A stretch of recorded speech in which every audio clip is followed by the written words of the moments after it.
My name is Michael, and today I'm going to tell you about the Christmas when everything inside me was fighting, when anger and grief, bitterness and hope, rage and longing all battled for control of my heart. The Christmas when I discovered that peace isn't the absence of conflict, but something you find in the middle of the war. But before I continue, if this story speaks to you, please subscribe to this channel, share it with someone who needs to hear it, and leave a comment about a time when your heart felt like a battlefield. Your story matters, and it might be exactly what someone else needs to hear today. I need you to understand what was at war inside me. I was 42 years old, living in Boston, and on paper everything looked fine. I had a decent job as an accountant, a small apartment in a quiet neighborhood, no major crises happening, but inside I was a battleground. There was anger, deep, burning anger that I'd been carrying for 3 years. Anger at my brother David for what he'd done. Anger at my parents for taking his side. Anger at myself for not being able to let it go. There was grief, the kind that sits in your chest like a stone. Grief for the family I'd lost. Grief for the relationship with my brother that was destroyed. Grief for the person I used to be before bitterness took root. There was bitterness, corrosive and constant. It colored everything I saw, every interaction I had. It was the lens through which I viewed the world, and it was poisoning me from the inside out. And underneath all of that, barely audible over the noise of conflict, was a small voice whispering that maybe there was another way. Maybe I didn't have to live like this. Maybe peace was possible even when forgiveness felt impossible. But I didn't know how to access that peace, didn't know how to stop the war raging inside me. 3 years ago, my brother David, my only sibling, my best friend growing up, had done something unforgivable. At least that's what I told myself. He'd borrowed $50,000 from me for his business, promising to pay it back within a year. I'd given it to him without hesitation. We were brothers. You help family. The business failed. The money was gone, and David never apologized, never acknowledged how his failure had impacted me, never showed remorse for the fact that I'd had to drain my savings, postpone my own plans, sacrifice my own dreams to help him chase his. When I'd confronted him, he'd gotten defensive, said I was being selfish, said family should help each other without keeping score, said I was making it about money when it should be about love, and our parents had agreed with him. Told me I was being ungrateful. Reminded me of all the times David had helped me growing up, made me feel like the villain for wanting acknowledgement, for needing an apology, for expecting accountability. The family fractured that day. David and I stopped speaking. My parents chose his side, which felt like choosing him over me. Christmas gatherings became awkward, then hostile, then non-existent. For 3 years, I'd been carrying this anger, nurturing the bitterness, replaying the betrayal over and over in my mind, imagining confrontations where I said the perfect cutting words, fantasizing about David finally understanding what he'd done and groveling for forgiveness. But none of that happened.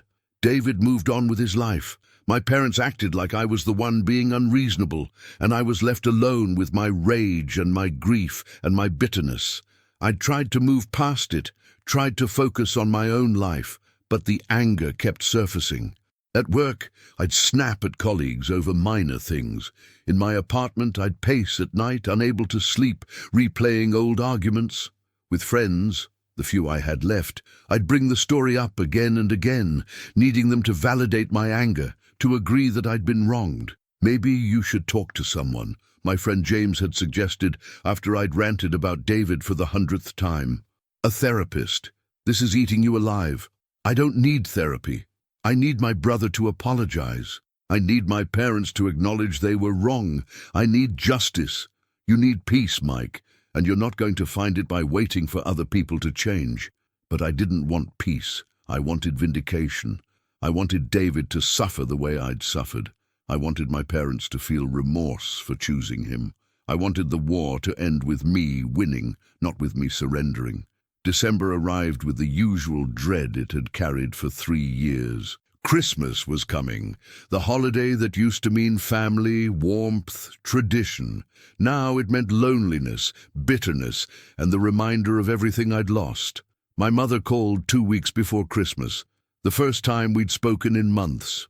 "Michael, I'm calling to invite you to Christmas dinner. David will be there. We want the family together." My stomach clenched. Has David apologized? Has he acknowledged what he did? "Michael, please, it's Christmas. Can't we just move past this? Move past it. Mum, he stole from me. He destroyed my financial security. And you're asking me to just pretend it didn't happen? He didn't steal. He had business problems. These things happen. You're being petty about money when you should value family." The old rage surged up. "I'm being petty? I'm the one who's petty for wanting accountability? I'm just saying, Christmas is about forgiveness and family. We'd like you to come." "Has David apologized?" Silence. "That's what I thought. I'm not coming, Mom. I can't sit at a table and pretend everything is fine when nothing has been made right. You're choosing to be alone on Christmas because of your pride. I'm choosing to have boundaries because of my self-respect. There's a difference." I hung up before she could respond, and immediately felt the familiar cocktail of emotions: righteousness mixed with guilt, anger mixed with grief, certainty mixed with doubt. Was I being unreasonable? Was I prioritizing money over family? Was my pride keeping me from healing? Or was I right to demand accountability, right to refuse to enable bad behavior, right to protect myself from people who'd shown they couldn't be trusted? I didn't know. All I knew was that my heart was at war, and Christmas was coming, and I was going to be alone again with my anger and my bitterness and my grief. Christmas Eve arrived cold and grey. I'd taken the day off work, but had nothing to do, nowhere to go. My apartment felt small and empty. The silence was oppressive, filled with the noise of my own conflicting thoughts. I sat on my couch as the afternoon darkened into evening, feeling the weight of 3 years of anger pressing down on me, feeling the bitterness that had become so familiar I barely noticed it anymore, feeling the grief for what I'd lost. Not just the money, but the brother, the family, the person I used to be before all this happened. "God," I whispered into the empty room, surprising myself. I hadn't prayed in years, hadn't talked to God since the betrayal, since my family had fractured, since the war inside me began. "I don't even know if you're there, but if you are, I need help. I'm so angry, so bitter, so tired of carrying this, but I don't know how to put it down. I don't know how to stop fighting when I haven't won. I don't know how to find peace when nothing has been made right." The silence didn't answer. No voice from heaven, no sudden clarity. Just the continued emptiness of my apartment, the weight of my anger, the exhaustion of carrying this war alone. I sat there as Christmas Eve became Christmas morning, as the city outside my window celebrated while I remained locked in my private battle. My heart was at war, and I didn't know how to make peace, but something was about to change, something that would teach me that peace isn't found in winning the war or in others finally understanding. It's found in laying down the weapons you've been using to fight, even when you're not sure you're ready to surrender. I woke up on Christmas morning to silence and the same anger I'd fallen asleep with. It sat in my chest like a physical weight, familiar and uncomfortable at the same time. 3 years of carrying this burden, and it hadn't gotten any lighter. I made coffee and sat at my kitchen table, staring at my phone. Part of me expected it to ring, my mother calling to wish me Merry Christmas, maybe guilt-tripping me one more time about not coming to dinner. But it stayed silent. They were probably all together right now. David, my parents, maybe other relatives, laughing, opening presents, acting like there wasn't a missing piece to the family picture, acting like I didn't exist. The anger flared again. How could they just move on? How could they celebrate like nothing was wrong? How could they choose him over me and then act like I was the one being unreasonable? I opened my laptop, thinking I'd distract myself with work or Netflix or anything that would quiet the noise in my head. But instead, I found myself typing into Google, "How to forgive when the other person won't apologize." Pages of results appeared. Articles about forgiveness being for yourself, not the other person.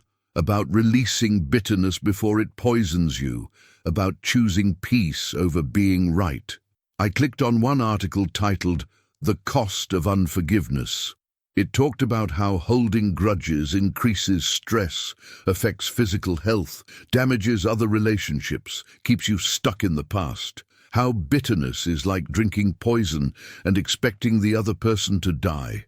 I knew all this intellectually, but knowing and feeling were different things. I didn't want to forgive. Forgiveness felt like letting David off the hook, like saying what he did was okay, like giving up my right to be angry about something that genuinely hurt me. But staying angry was killing me. I could feel it, the way my chest tightened when I thought about him, the way my jaw clenched, the way sleep eluded me more nights than not. The way I'd become cynical and suspicious, assuming the worst about people, unable to trust anyone fully because the person I'd trusted most had betrayed me. James's words echoed in my mind. This is eating you alive. He was right. The anger was consuming me. The bitterness was corroding everything good in my life. The war in my heart was destroying the person I used to be. I closed the laptop and did something I hadn't done in years. I decided to go for a walk. Get out of my apartment, away from my own thoughts, into the world even if I felt separate from it. The streets were quiet on Christmas morning. Most people were inside with family. I walked aimlessly, hands in pockets, breath visible in the cold December air. Eventually, I found myself in a small park, empty except for one older man sitting on a bench, throwing bread to some ducks in the pond. I sat on another bench nearby, watching him. There was something peaceful about the scene. The methodical way he tore the bread, the gentle way he tossed it, the simple pleasure the ducks took in receiving it. After a while, he noticed me watching and smiled. "Merry Christmas." "Merry Christmas," I replied automatically. "Beautiful morning, isn't it? Cold, but beautiful." "Yeah." He studied me for a moment. "You look like a man carrying something heavy." The observation caught me off guard. "Is it that obvious? I'm 78 years old. I've seen enough people to recognize the weight of unforgiveness when I see it." "What makes you think it's unforgiveness?" "The set of your jaw, the tightness in your shoulders, the way you're sitting alone on Christmas morning, looking like you're fighting a war inside your own head. I know, because I looked the same way for 15 years. 15 years. He nodded, setting down the bread. "My son did something that hurt me deeply. Betrayed my trust, cost me money and reputation. I cut him off, refused to speak to him, carried my anger like a badge of honor, proof that I had principles, that I wouldn't be a doormat. What happened? He died. Heart attack at 43, and I never got to reconcile with him. Never got to tell him I loved him despite what he'd done. Never got to choose my son over my pride." His voice broke slightly. "I would give anything, to have that chance again. To choose love over being right, but I can't, it's too late." The words hit me like a physical blow. "I'm sorry. Don't be sorry. Learn from it.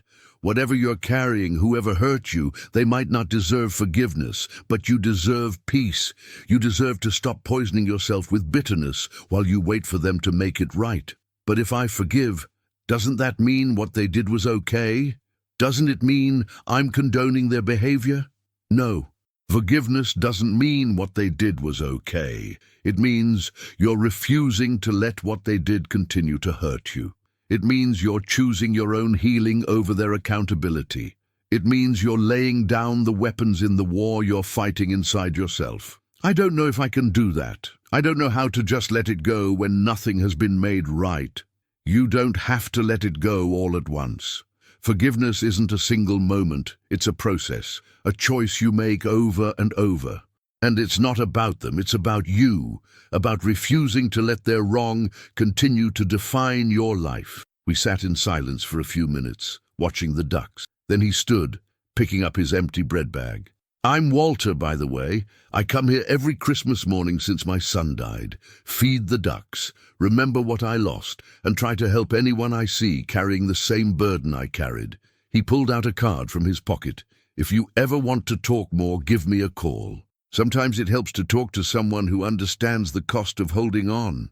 After Walter left, I sat there for a long time, his words circling in my mind. 15 years of anger, and then it was too late. Would that be me? Would I waste years, maybe decades, nursing this grudge, only to realize too late that I'd sacrificed my own peace for nothing? I pulled out my phone and stared at it. David's number was still there, even though we hadn't spoken in 3 years. I could call him. Could try to bridge the gap, could at least open the door to possibility, but the old anger rose immediately. Why should I be the one to reach out? I wasn't the one who borrowed money and never paid it back. I wasn't the one who refused to apologize. Why did I have to be the bigger person? I put the phone away. I wasn't ready. Maybe I'd never be ready. Walking home, I passed a church. Music was coming from inside, Christmas hymns, the sound of a congregation singing. On impulse, I went in. The service was already underway. I slipped into a back pew, trying not to draw attention. The pastor was talking about peace, how Jesus came to bring peace to hearts at war, to people who were broken and bitter and unable to save themselves. Peace isn't something you achieve through perfect circumstances, the pastor said. It's something you receive in the middle of imperfect circumstances. It's something God gives to those who stop fighting long enough to accept it. Stop fighting long enough to accept it. Was that what I needed to do? Stop fighting. Stop defending my right to be angry. Stop waiting for David to make the first move. But that felt like surrender, like defeat, like admitting I was wrong when I knew I was right. After the service, I walked out into the cold afternoon. My phone buzzed, a text from James. "Merry Christmas, Mike. Thinking about you today. Know this season is hard. Want to grab coffee this week?" I texted back, "Yeah, that would be good." At least I had one friend who hadn't given up on me. One person who could tolerate my anger without trying to fix it or tell me I was wrong to feel it. Back in my apartment that evening, I made myself a simple dinner. Nothing special, nothing festive. Just food to fuel a body I barely paid attention to anymore. And as I ate alone at my kitchen table, I felt the war inside me more acutely than ever. Part of me wanted to forgive, wanted to lay down the weapons, wanted peace more than vindication. But another part, the louder part, insisted I had every right to my anger. That forgiveness without accountability was just enabling. That peace wasn't possible until justice was served. These two parts fought constantly, exhausting me, leaving me stuck in a loop of rage and guilt, bitterness and longing. I pulled out a notebook and started writing, not consciously deciding to, just letting my hand move across the page. What do I want? I want my brother back. I want my family back. I want to stop being angry all the time. I want to sleep without replaying the betrayal. I want to trust people again. I want peace. But what's stopping me? Pride, the need to be right, the fear that forgiving means condoning, the belief that I deserve an apology before I can move on, the certainty that if I let this go, I'm saying what he did doesn't matter. What did Walter say? That forgiveness doesn't mean what they did was okay. It means I'm refusing to let it continue to hurt me. Can I do that? Can I forgive without David apologizing? Can I choose my peace over his accountability? I don't know. But I know staying in this war is killing me. I know the anger is poisoning everything. I know I've lost 3 years to bitterness, and I could lose 30 more if I don't find another way. I closed the notebook and sat in the quiet of my apartment. Christmas Day was ending. In a few hours it would be December 26th, and life would continue as it always had. Me alone with my anger, David moving on without consequence, my parents acting like I was the problem, unless something changed, unless I changed, but I didn't know how. Didn't know how to stop fighting when the war inside me felt righteous. Didn't know how to forgive when forgiveness felt like defeat. God, I whispered again into the darkness. Walter said, "You bring peace to hearts at war, that you came for people who are broken and bitter and unable to save themselves. If that's true, I need you, because I can't save myself from this. I can't stop the war on my own. I don't know how to forgive. I don't know how to let go. I don't know how to choose peace over being right." But I'm tired, so tired of carrying this, so tired of being angry, so tired of fighting a battle I can't win, because winning would require David to change, and I can't control that. If you're real, if you can really bring peace to hearts at war, then help me. Show me how, because I don't know the way out of this on my own. The silence that followed wasn't empty this time. It felt expectant, like something was waiting, like an answer was forming, but I needed to be still enough to hear it. I sat there in the darkness of my apartment on Christmas night, my heart still at war, but beginning, just barely beginning, to wonder if there might be another way. A way that didn't require David to apologize, a way that didn't require my parents to admit they were wrong, a way that only required me to choose peace over vindication. I didn't know what that way looked like yet, but for the first time in 3 years, I was open to finding out. The day after Christmas, I woke up with Walter's words still echoing in my mind. 15 years of anger, and then it was too late. I looked at myself in the bathroom mirror and barely recognized the person staring back. When had I become so hard, so bitter, so defined by what someone else had done to me?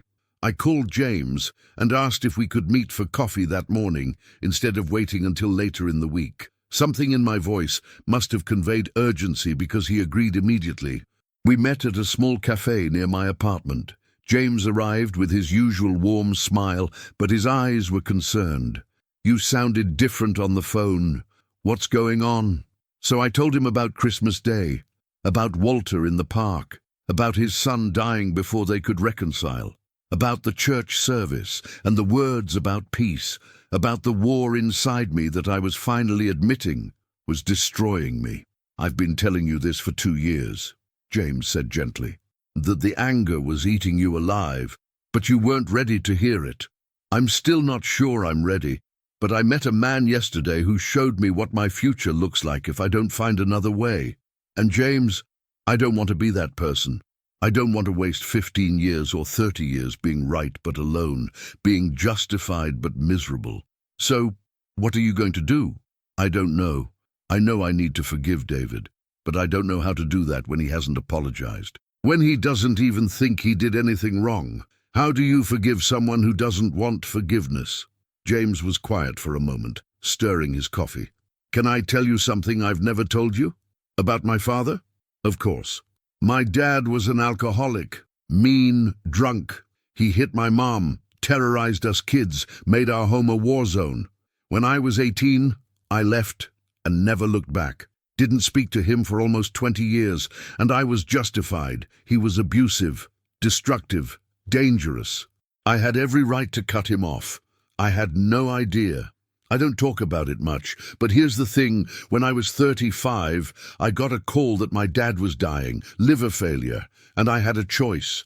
I could stay away, let him die without seeing him, maintain my righteous anger, or I could go. What did you do? I went. And Mike, he hadn't changed. He wasn't suddenly repentant. He didn't apologize for anything. He was still bitter, still angry, still blaming everyone else for his life. But I went to that hospital room, and I told him I forgave him, not because he deserved it, not because he asked for it, but because I needed to be free from carrying what he'd done to me. How did he respond? He told me I was weak, that forgiveness was for people who couldn't stand up for themselves, that I was pathetic. James smiled sadly. It wasn't the hallmark moment you see in movies. But Mike, something shifted in me anyway. Because forgiveness wasn't about changing him, it was about releasing myself from the prison I'd been living in, the prison of bitterness and anger and waiting for him to make things right. But doesn't that feel like letting them win? Like saying what they did was okay? That's what I thought too. But here's what I learned. By carrying anger, I was letting him win. I was letting his abuse continue to hurt me long after I'd escaped his physical presence. Forgiveness wasn't saying what he did was okay. It was saying I refused to let what he did continue to define my life. We sat in silence for a few minutes. Then James said, "You asked how you forgive someone who doesn't want forgiveness. The answer is The same way you'd forgive someone who does want it, because forgiveness isn't really about them at all. It's about you choosing freedom over bondage, peace over warfare, your own healing over their accountability. Walter said something similar, but it feels impossible. I've been carrying this anger for 3 years. It's become part of who I am. I don't know who I'd be without it. Maybe that's what you need to find out. Maybe the person you'd be without the anger is the person you're supposed to be, the person you were before David's betrayal, or maybe someone even better, someone who's learned that forgiveness is strength, not weakness. After we said goodbye, I walked home slowly, thinking about what James had said, about his father, about choosing freedom, about forgiveness being for yourself. When I got home, I did something I'd been avoiding for 3 years. I pulled out a box from my closet, old photos, memories from before the fracture, pictures of David and me as kids, teenagers, young adults, brothers who'd been close, who'd trusted each other, who'd been each other's best friends. I looked at one photo in particular, the 2 of us at my college graduation. David had driven 5 hours to be there. He'd been so proud of me, told everyone who would listen about his little brother, the accountant. We looked happy, whole, like a family that would last forever. When had it all gone wrong? Not just the money, that was the catalyst, but the fracture had deeper roots. Had we been drifting apart before that? Had I been so focused on my own life that I'd failed to see David struggling? Had my own pride contributed to the break? My unwillingness to extend grace, my need to be right? I wasn't saying David didn't do anything wrong. He'd betrayed my trust, failed to honor his word, refused to take responsibility. But was I completely innocent? Had my response been proportionate? Had I contributed to the family's fracture by being rigid, unforgiving, unwilling to extend any grace? These questions made me uncomfortable because they complicated the narrative I'd been telling myself. The story where I was the victim and David was the villain, where I was completely right and he was completely wrong, where forgiveness would be weakness and maintaining my anger was strength. But life is rarely that simple. People are rarely that simple, and I was beginning to see that the war in my heart wasn't just about what David had done. It was about my own unwillingness to be vulnerable, to risk being hurt again, to choose relationship over being right. That afternoon, I called Walter. He seemed pleased to hear from me. I've been thinking about what you said, about your son, about choosing love over being right. And I want to learn how to do that, but I don't know where to start. You said forgiveness is a process, not a single moment. What does that process actually look like? It starts with a decision, a choice to pursue peace instead of vindication. You don't have to feel forgiving to make that choice. You just have to be willing to try. What if I make the choice and nothing changes? What if David still doesn't apologize? What if my parents still think I'm the problem? Then nothing external changes, but you change. You start to experience freedom from the prison of bitterness. You start to feel peace instead of constant warfare. You start to become the person you were meant to be instead of the person your anger has made you. How do I start?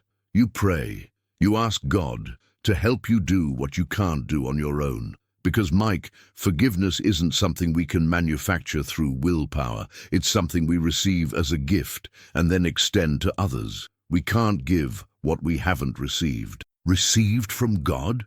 From God, yes. From experiencing His forgiveness for all the ways we've fallen short. When you really understand how much you've been forgiven, it becomes easier to forgive others. Not easy, but easier. After we hung up, I sat with his words. How much had I been forgiven? I'd never thought of myself as someone who needed much forgiving. I was the victim here, the wronged party, the one who'd been betrayed. But was that the complete picture? I thought about the ways I'd failed people over the years, promises I'd broken, times I'd been selfish or thoughtless, relationships I'd neglected, words I'd said in anger that couldn't be taken back. I wasn't perfect. I'd hurt people too, even if I hadn't stolen $50,000 from anyone, and those people had forgiven me. My friend Sarah, when I'd cancelled plans with her repeatedly because work was more important. My ex-girlfriend Rachel, when I'd ended things callously without considering her feelings. My parents, when I'd been a difficult teenager who'd said terrible things I didn't mean. People had extended grace to me, had chosen to forgive me, even when I hadn't deserved it, hadn't earned it, hadn't fully apologized. They'd given me the gift of a clean slate, of continued relationship, of love that didn't depend on my perfection. Could I extend that same grace to David? Could I give him what others had given me? The question sat uncomfortably in my chest, challenging everything I'd believed about justice and accountability and fairness. That evening, I started writing in a journal, not to David, but to myself, processing what I was learning, what I was feeling, what I was beginning to understand. Day one of trying to find peace. Walter told me about his son. 15 years of anger. Then it was too late. I don't want that to be my story. James told me about his father. He forgave someone who didn't deserve it, didn't want it, didn't accept it, and he found freedom anyway. I'm starting to see that forgiveness isn't about David. It's not about making him understand, or getting him to apologize, or waiting for my parents to admit they were wrong. It's about me, about choosing to be free from the prison of bitterness, about refusing to let David's betrayal continue to define my life, about becoming someone who can extend grace because I've received it. But I'm not there yet. I still want vindication. I still want David to suffer consequences. I still want an apology before I forgive. The war in my heart is still raging. But maybe, just maybe, I'm starting to understand that the only way to end the war is to lay down my weapons, even if the other side doesn't lay down theirs. God, if you're listening, I need help with this. I can't do it on my own. I don't know how to forgive when everything in me screams for justice. I don't know how to choose peace when I've been defining myself by this conflict for 3 years. Show me how, please. I closed the journal and sat in the quiet. The war in my heart was still there, the anger, the bitterness, the grief, but something else was there too now, something small and fragile and new. Hope. Hope that maybe the war didn't have to last forever. Hope that maybe peace was possible even without David's apology. Hope that maybe I could change even if nothing else changed. The next morning I woke up and made a decision. I was going to take Walter's advice and start the process of forgiveness, not because I felt ready, not because David deserved it, but because I deserved peace more than I deserved vindication. I didn't know what that process would look like, didn't know how long it would take. Didn't know if I could actually follow through, but I was willing to try. I called a number I'd looked up the night before, a therapist who specialized in forgiveness and reconciliation. Her name was Dr. Susan Chen, and she had an opening later that week. I need help learning to forgive someone, I told her receptionist, someone who hurt me badly and hasn't apologized. I know I need to let it go, but I don't know how. Dr. Chen works with that all the time, the receptionist said warmly. She'll be able to help you. We'll see you Thursday at 4 p.m. Yes, thank you. After I hung up, I felt something I hadn't felt in 3 years. Relief. Not because the problem was solved. It wasn't.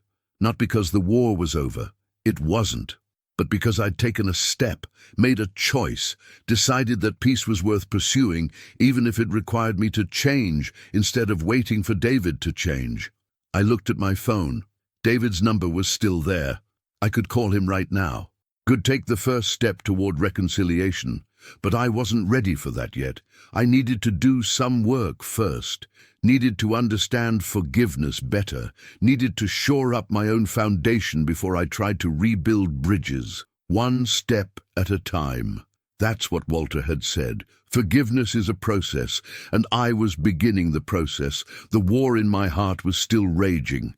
But for the first time in 3 years, I was fighting for peace instead of just fighting to be right. And that made all the difference. Thursday afternoon arrived faster than I expected. I sat in Dr. Susan Chen's waiting room, nervous in a way I hadn't anticipated. This felt more vulnerable than I'd imagined, admitting I needed help, exposing the war inside me to a stranger, acknowledging that 3 years of anger had left me broken. Dr. Chen opened her office door right at 4 p.m. She was in her 50s, with kind eyes and a calm presence that immediately put me somewhat at ease. "Michael, come in." Her office was warm and inviting, soft lighting, comfortable chairs, a bookshelf full of titles about forgiveness, healing, and reconciliation.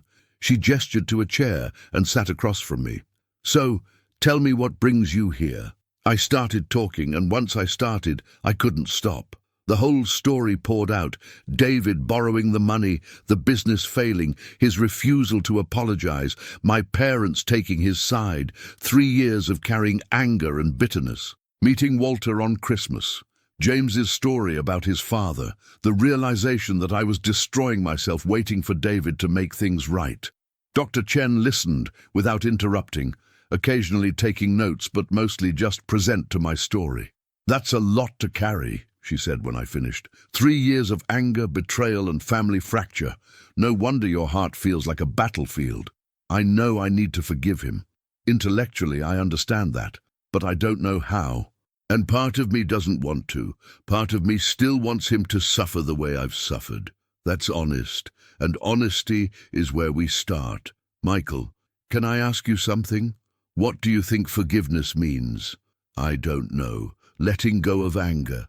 Pretending it didn't happen, acting like everything is fine.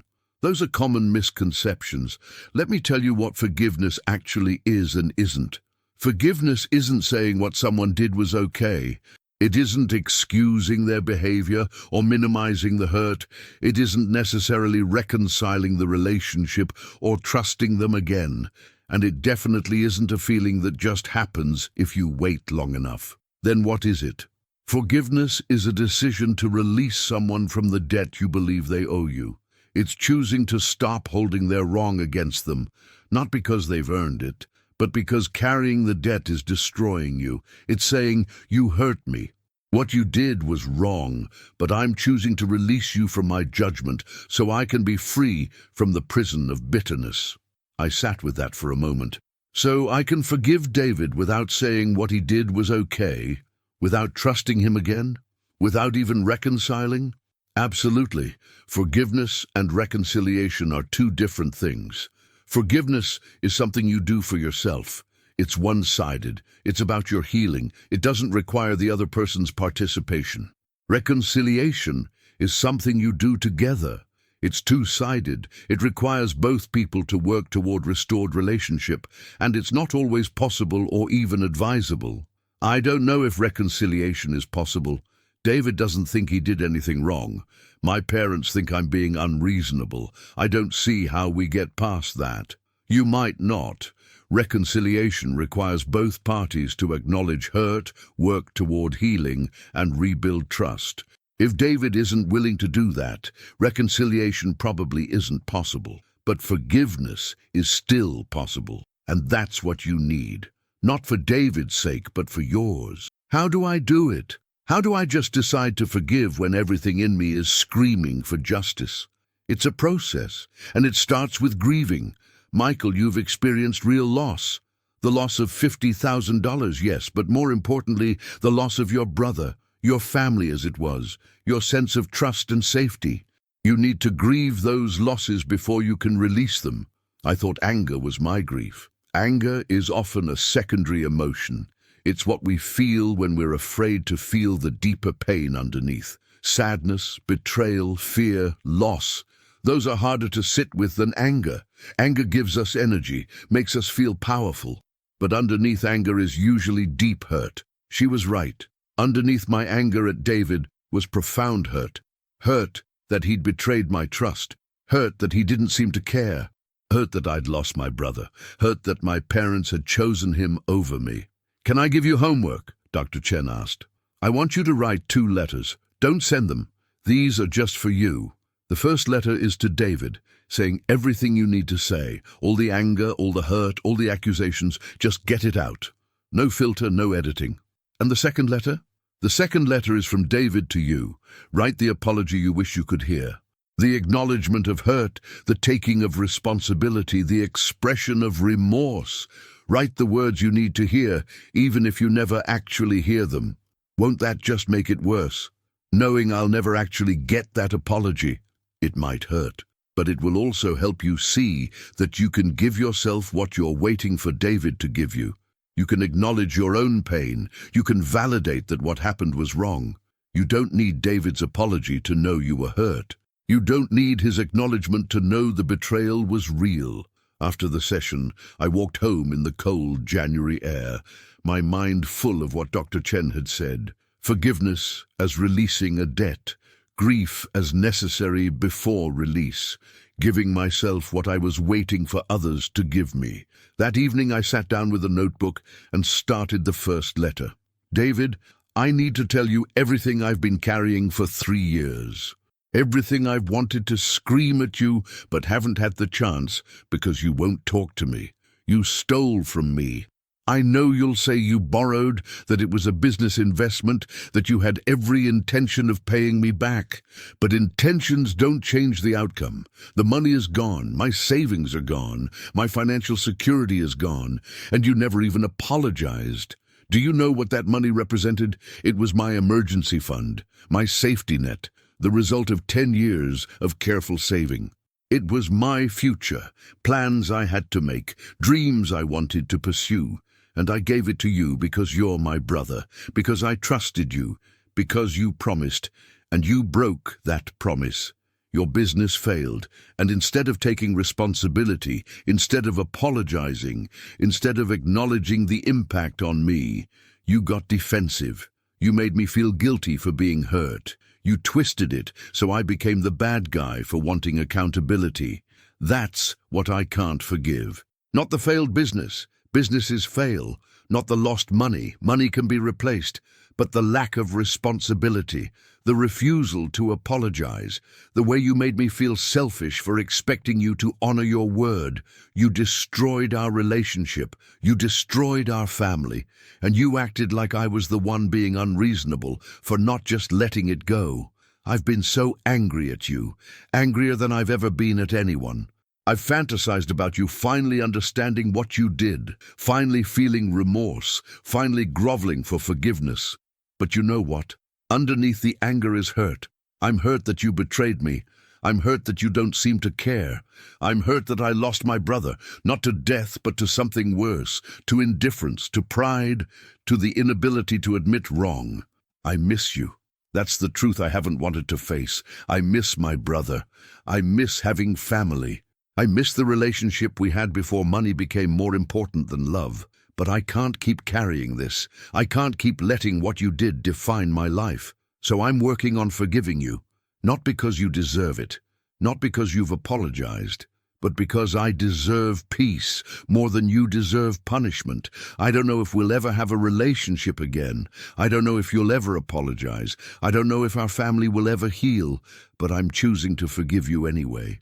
Because I'm tired of being at war, tired of the bitterness, tired of letting 3 years of anger destroy who I am. You hurt me. What you did was wrong. But I'm releasing you from my judgment so I can be free. Michael. I stared at the letter, tears streaming down my face. I'd never let myself acknowledge how much I missed David, had never admitted that underneath the anger was grief for my lost brother. The next evening I wrote the second letter. This one was harder. Michael, I'm so sorry. I know those words are inadequate for what I've put you through, but I need to say them. I'm sorry for borrowing money. I couldn't pay back. I'm sorry for breaking my promise. I'm sorry for getting defensive when you confronted me instead of taking responsibility. You trusted me, and I betrayed that trust. You gave me $50,000 because we're brothers, because you believed in me, because I promised to pay you back. And I failed you. My business failed, and I lost your money, and instead of being man enough to admit that and apologize, I made excuses. I blamed circumstances. I tried to make you feel guilty for being hurt. That was wrong. So wrong. You had every right to be angry. You had every right to expect an apology. You had every right to hold me accountable. I've thought about calling you 1,000 times over the past 3 years. about reaching out, apologizing, trying to make things right. But pride stopped me. Fear stopped me. The certainty that you'd reject me stopped me. I know I can't undo what I did. I can't give you back the money. I can't give you back the 3 years we've lost. But if I could, I would tell you this. You're a good brother, a generous brother, and I took advantage of that generosity. I took advantage of your trust. And I'm sorry. I miss you. I miss our relationship. I miss having you in my life, and I hate that my failure and my pride cost us our brotherhood. If there's any way to make this right, I want to try. Not because I expect you to forgive me. I don't deserve your forgiveness. But because you deserve to know that what I did was wrong, that I know it was wrong, and that I carry regret for it. I'm sorry, Michael, for all of it. David, reading the letter I'd written, the apology I wished I could hear, broke something open inside me. Because I realized Dr. Chen was right. I could give myself what I was waiting for David to give me. I could acknowledge my own pain. I could validate that the betrayal was real. I didn't need David's apology to move forward. The days after that were strange. I felt raw, exposed, like I'd opened a wound I'd been keeping carefully covered. But I also felt lighter, like I'd released pressure that had been building for 3 years. I met with Walter for coffee. He asked how therapy was going. She's helping me understand what forgiveness actually is, and what it isn't. That it's not about David, it's about me choosing freedom. That's good, that's really good. How does it feel? Scary. I've been carrying this anger for so long that it's become familiar, comfortable almost. Letting it go feels like losing part of my identity. That's because anger gives us a false sense of power. It makes us feel like we're doing something, like we're standing up for ourselves. But really, we're just destroying ourselves from the inside out. Walter, can I ask you something? Do you ever regret forgiving your son, knowing that he died without accepting your forgiveness? Without reconciling? He was quiet for a moment, stirring his coffee. No. Because forgiveness wasn't about whether he accepted it. It was about me being free from the prison of bitterness. He died still carrying his anger. I wish he'd found freedom too, but at least I found mine. Did you ever get closure? A sense that it was resolved? Closure is overrated. Life doesn't give us neat endings. People don't always apologize. Relationships don't always heal. But we can still find peace in the middle of the mess. We can still choose freedom even when nothing external changes. That weekend, I did something I hadn't done in 3 years. I drove to my parents' house. I didn't call ahead. I just showed up. My mother answered the door, surprise and wariness on her face. "Michael, what are you doing here? I need to talk to you and Dad. Is now okay?" She hesitated, then opened the door wider. "Come in." My father was in the living room reading the newspaper. He looked up when I entered, his expression guarded. "Michael, Dad." We all sat down, the air thick with tension and 3 years of unspoken conflict. "I came to tell you something," I started. "I've been working with a therapist on forgiveness, learning to forgive David even though he hasn't apologized, and I'm making progress. But there's something I need to say to both of you first." They waited silent. "You hurt me. When David betrayed my trust, you took his side. When I needed you to acknowledge that what he did was wrong, you made me feel like I was the problem. When I needed my parents to see my pain, you told me I was being petty and ungrateful." My mother started to speak, but I held up my hand. "Please, let me finish. I'm not here to make you apologize. I'm not here to rehash old arguments. I'm here to tell you that I forgive you. I forgive you for choosing David over me. I forgive you for making me feel like my hurt didn't matter. I forgive you for 3 years of silence and judgment." "Michael," my father began, "I forgive you because I need to be free from carrying this, because I'm tired of being angry, because I've learned that forgiveness isn't about whether you deserve it or want it. It's about me choosing peace over warfare." "We never meant to hurt you," my mother said, tears in her eyes. We were trying to keep the family together. We thought if we could just get everyone to move past it. You can't move past something without going through it. You tried to skip the hard work of accountability and reconciliation and go straight to everything being fine. But it doesn't work that way. You're right, my father said quietly. We were wrong. We should have acknowledged your hurt. Should have held David accountable instead of making excuses for him. We were wrong, son, and I'm sorry. I hadn't expected an apology, hadn't come looking for one. But hearing those words, we were wrong, I'm sorry, released something I didn't know I was still holding. Thank you, I said, my voice breaking. Thank you for saying that. We talked for an hour, really talked, about hurt and misunderstanding and family dysfunction, about how we'd all handled things badly, about what healing might look like going forward. When I left, my mother hugged me, the first physical contact we'd had in 3 years. I love you, Michael, and I'm proud of you for doing this hard work of forgiveness. That takes courage. Driving home, I felt something I hadn't felt in 3 years. Peace. Not complete peace. The war wasn't over. David and I still hadn't reconciled. There was still work to do. But the warfare had quieted. The bitterness was loosening its grip. That evening I wrote in my journal, Day 10 of trying to find peace. I wrote the letters Dr. Chen suggested. Both of them, the angry one to David and the apology I wish I could hear. And something shifted when I wrote that second letter.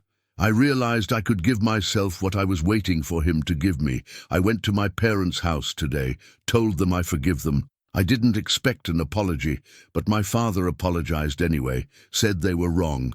And Mom hugged me for the first time in 3 years. The war in my heart is quieting, not over. I still have anger, still have hurt, still have work to do, but it's not raging the way it was. I'm starting to understand that peace isn't about winning the war. It's about laying down weapons, choosing freedom over vindication, choosing healing over being right. I don't know what happens with David, don't know if we'll ever reconcile, but I'm learning that my peace doesn't depend on his apology. My healing doesn't depend on his acknowledgement. My freedom doesn't depend on his change. I can forgive him, whether he deserves it or not, whether he wants it or not, whether he ever knows about it or not. Because forgiveness isn't about him. It's about me choosing to be free, and I'm choosing freedom. I closed the journal and sat in the quiet of my apartment, feeling the shift that had happened over the past 10 days. The war wasn't over, but the ceasefire had begun, and that was enough. For now, that was enough. 2 weeks into January, I was learning that forgiveness wasn't a straight line. Some days I felt peaceful, lighter, like I was making real progress. Other days, the anger surged back with surprising intensity, and I'd find myself rehearsing old arguments, imagining confrontations with David, feeling the bitterness like it had never left. This is normal, Dr. Chen assured me during our second session. Forgiveness isn't a single decision you make once and it's done. It's a choice you make over and over, sometimes multiple times a day. Every time the anger comes back, you choose again to release it. Every time you want to rehearse the hurt, you choose again to let it go. It feels like I'm failing, like if I'd really forgiven him, I wouldn't still be angry. That's a misconception. Forgiveness doesn't mean the anger disappears. It means you're not letting the anger control you anymore. You feel it, you acknowledge it, and then you choose not to feed it. You choose not to let it define your day. How long does this take? How long until the anger stops coming back? It's different for everyone, and honestly, you might always have some anger about this. The betrayal was real, the hurt was significant, but over time, the anger will come less frequently, will be less intense, will pass more quickly. You're building new patterns. That takes time. We spent that session working on what Dr. Chen called cognitive reframing, learning to think about the situation differently. When you think about David, what's the first thought that comes to mind? That he stole from me, that he's a liar and a cheat, that he destroyed our family. Okay, those thoughts fuel anger and bitterness. What if you reframed them? What if instead of he stole from me, you thought he made a bad business decision that cost me money? Instead of He's a liar and a cheat. You thought he's someone who made mistakes and couldn't face them. Instead of he destroyed our family, you thought our family went through a fracture that we're all responsible for in different ways. But isn't that minimizing what he did, making excuses for him? No, it's seeing the situation more completely. The first set of thoughts are extremes. They paint David as completely evil and you as completely innocent. But people are more complex than that. David made serious mistakes, yes. But he's also your brother who drove 5 hours to your college graduation. He's a person who failed and couldn't face his failure. That doesn't excuse what he did, but it does humanize him. And when we humanize the people who hurt us, forgiveness becomes possible. Over the next week, I practiced reframing. Every time I caught myself thinking, he stole from me, I'd correct it. He made a bad business decision that cost me money. Every time I thought, he's a liar, I'd reframe it. He's someone who made mistakes and responded poorly. It felt uncomfortable at first, like I was betraying myself, giving up my righteous anger, but slowly I noticed something shifting. The anger was still there, but it had less power. The thoughts didn't spiral into hours of bitterness. I could acknowledge the hurt without being consumed by it. One evening, James called. "How's the forgiveness work going?" "It's harder than I expected. I thought once I decided to forgive, it would just happen. But it's this daily practice of choosing not to feed the anger." "That sounds exhausting." "It is, but you know what's more exhausting? Carrying bitterness for 3 years. At least this exhaustion is moving me somewhere. The other kind just kept me stuck." "Have you thought about reaching out to David? Actually talking to him?" "I think about it constantly, but I'm not ready yet. I need to be stronger in my own forgiveness before I risk that conversation. Because if he's defensive again, if he refuses to acknowledge what happened, I don't want to slip back into rage." "That's wise. But Mike, don't wait until you feel perfectly forgiving. That might never come. At some point, you're going to have to take the risk." His words stayed with me. How long would I wait? How much healing did I need before I was ready to face my brother? That weekend, my mother called. "Your father and I have been talking about what you said when you came over, about how we handled things wrong, and we want to make it right. You already apologized. That was enough." "No, it wasn't. We need to talk to David, need to tell him he needs to apologize to you, that what he did was wrong, and he needs to take responsibility." "Mom, no, please don't do that." "Why not? He should apologize. We should have insisted on it 3 years ago. Because I don't want you to force an apology. I don't want him to say words he doesn't mean just to appease you. If David apologizes, it needs to be because he actually feels remorse, not because you pressured him. But you deserve an apology." "Maybe, but I don't need one anymore. I'm learning to find peace without it. And honestly, forced reconciliation might do more harm than good." After we hung up, I sat with what I'd said. Did I really not need David's apology anymore, or was I just protecting myself from the disappointment of not getting one? The truth was somewhere in between. I wanted his apology, wanted him to acknowledge what he'd done, to show remorse, to make some effort toward making things right. But I was learning that I could survive without it, could find peace even if he never changed, could forgive even if he never asked for forgiveness. That realization was both freeing and sad. Freeing because my healing wasn't dependent on David's behavior. Sad because it meant accepting that reconciliation might never happen, that my brother and I might never have a real relationship again. The 3rd week of January, Dr. Chen suggested something that terrified me. "I think you should write David a letter, a real one that you actually send, not about the money or the betrayal or what he did wrong. Just telling him you're working on forgiveness, that you miss him, that you hope someday there can be healing, even if you don't know what that looks like yet. What if he doesn't respond? Or worse, what if he responds with more defensiveness? Then you'll deal with that. But Mike, right now you're doing all this work internally. You're forgiving him in your heart, but he doesn't know it. He might think you still hate him. He might want to reach out but be too afraid. This letter could open a door. Or it could slam it shut. He could reject the olive branch, could throw my forgiveness back in my face. He could, and that would hurt. But would it hurt more than 3 more years of silence? Would it hurt more than never trying? She was right. I'd been doing this internal work for weeks now, but David had no idea. For all he knew, I was still carrying the same rage I'd had 3 years ago. Maybe he wanted to apologize, but thought I'd reject it. Maybe he was waiting for a sign that reconciliation was possible.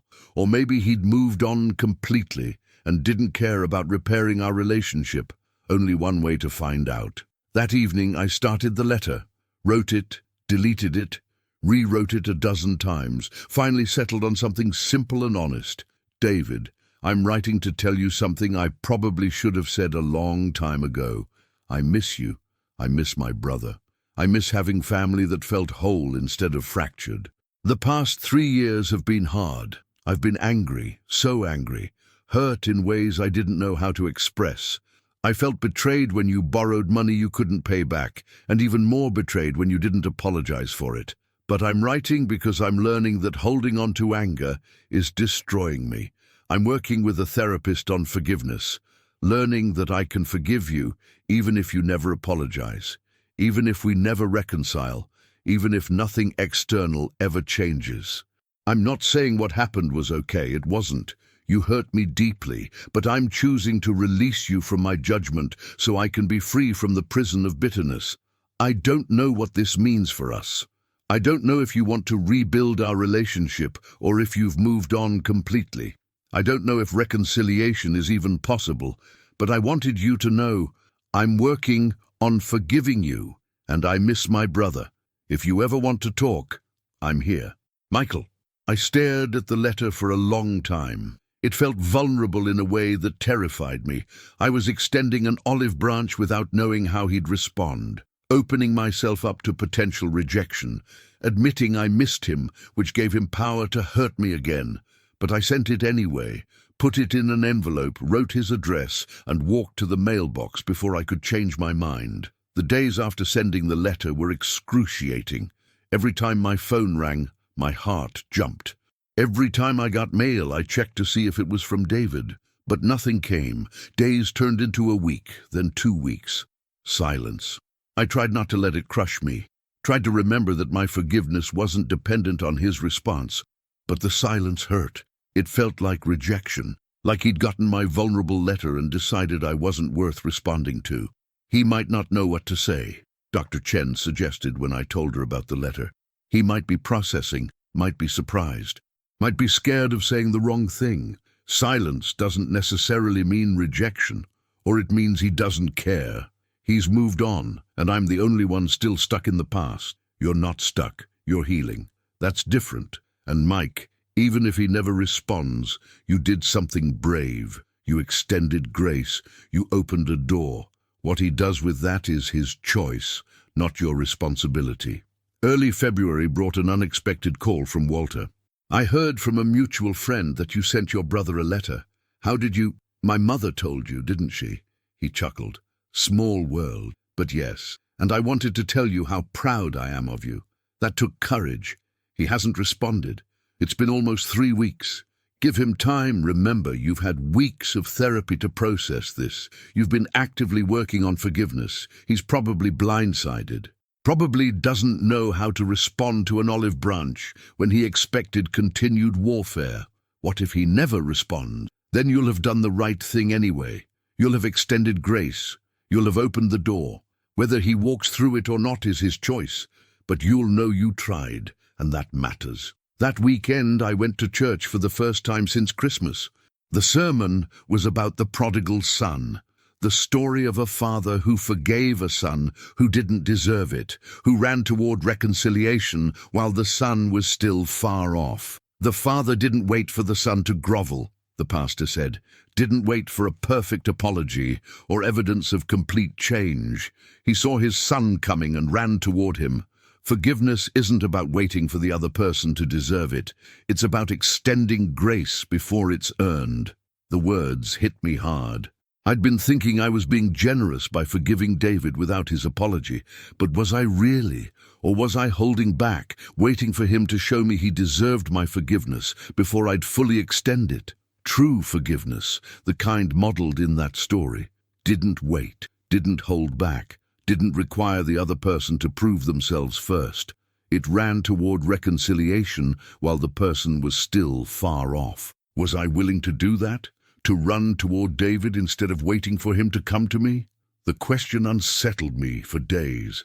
Then, 3 weeks after I'd sent the letter, my phone rang. Unknown number. I almost didn't answer. "Hello, Mike, it's David." My heart stopped. For a moment I couldn't speak. "Mike, are you there?" Yeah, I'm here.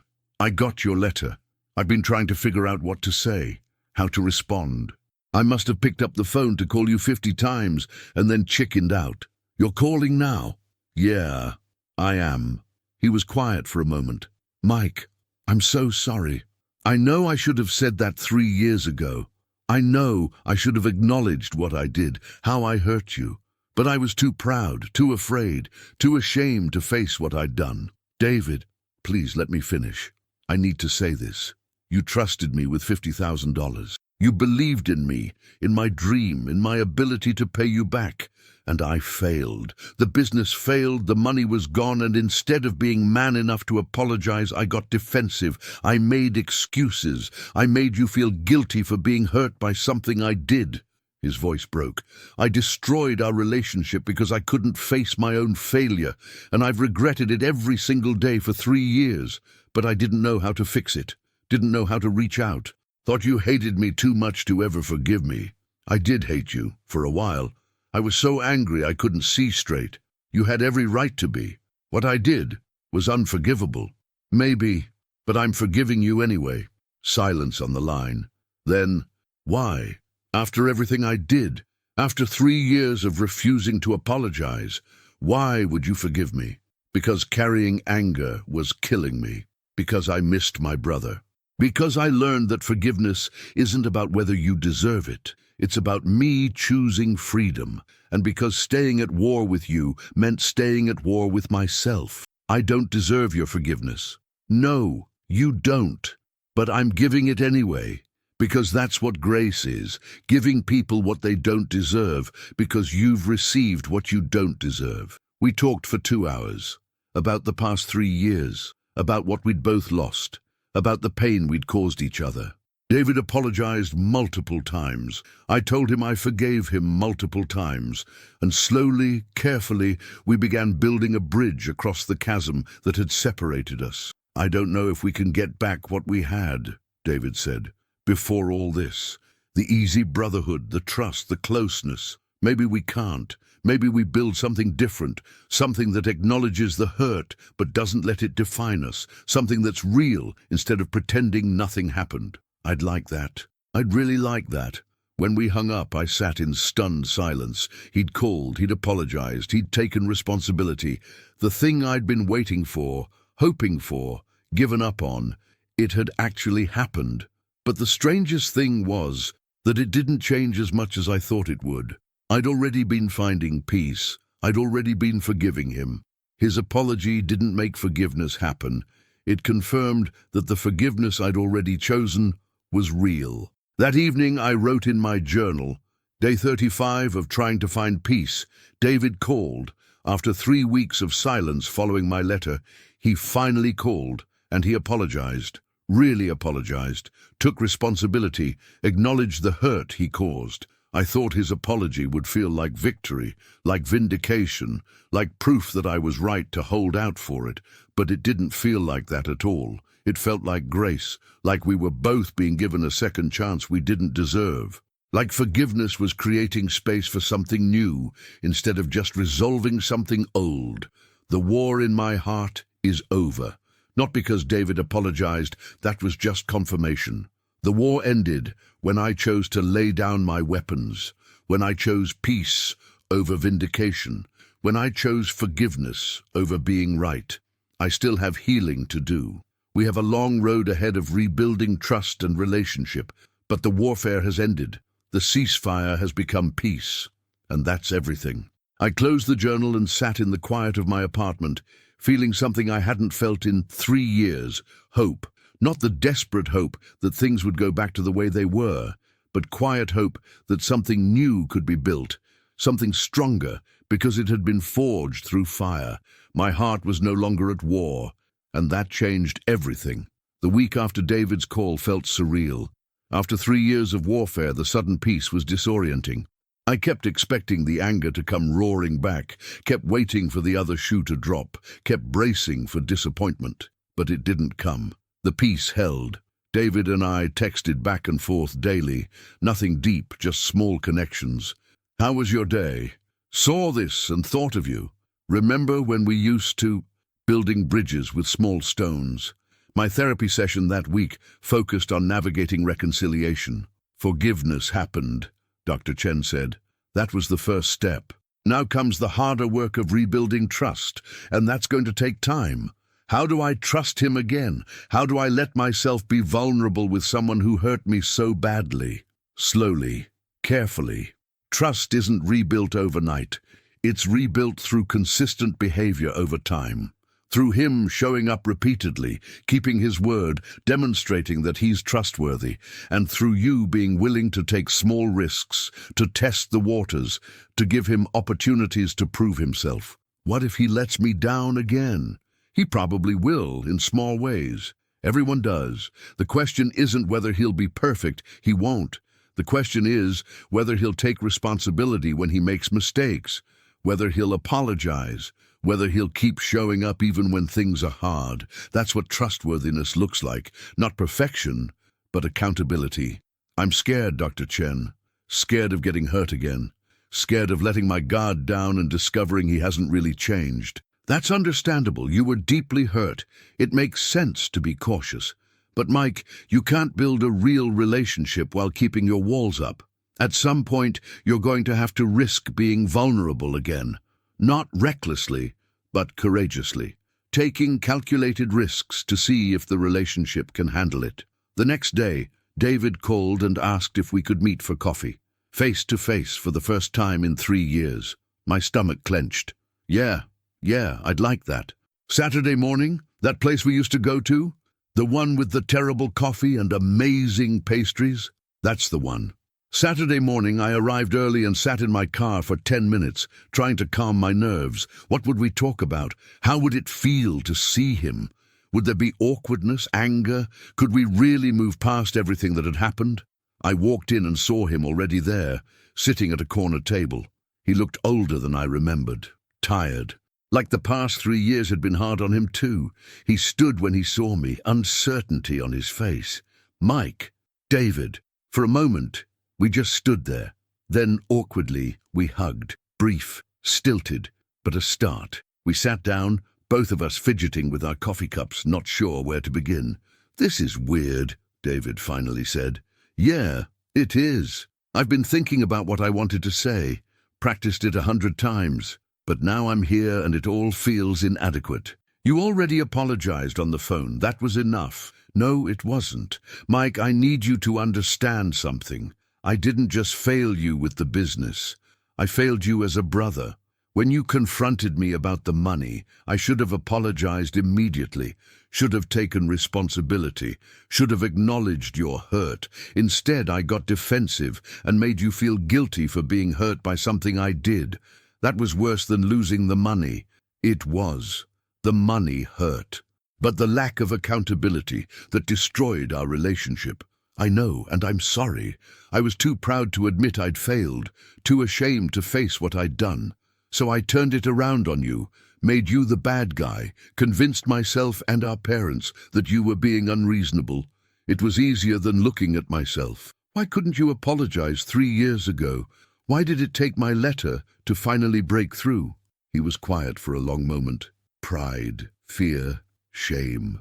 The longer it went, the harder it became.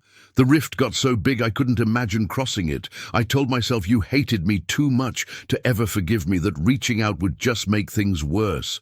But really, I was just afraid. Afraid you'd reject me. Afraid I'd have to face the depth of what I'd destroyed. I did hate you.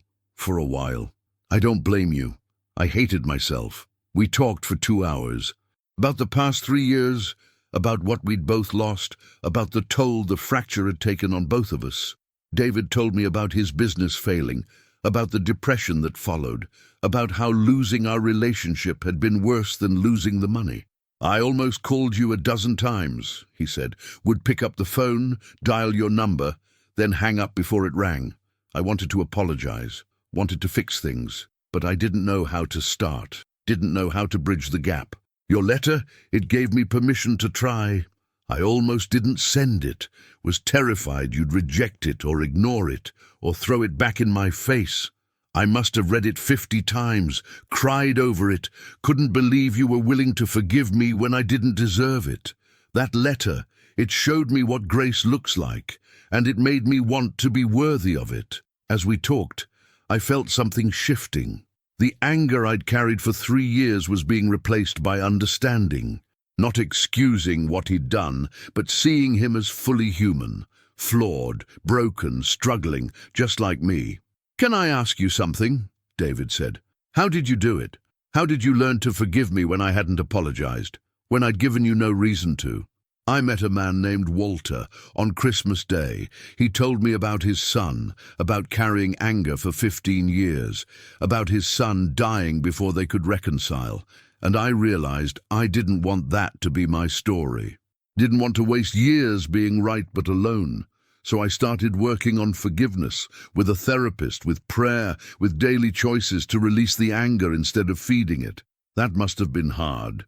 It was the hardest thing I've ever done. Because forgiveness without your apology felt like surrender, felt like saying what you did was okay. But I learned it wasn't about you. It was about me choosing freedom, choosing peace over vindication, choosing to be healed instead of being right. I'm grateful, more grateful than I can express. You gave me something I didn't deserve and couldn't earn. That's grace, real grace. When we said goodbye, we hugged again. Less awkward this time, more real. Driving home, I called Walter. "How did it go?" he asked.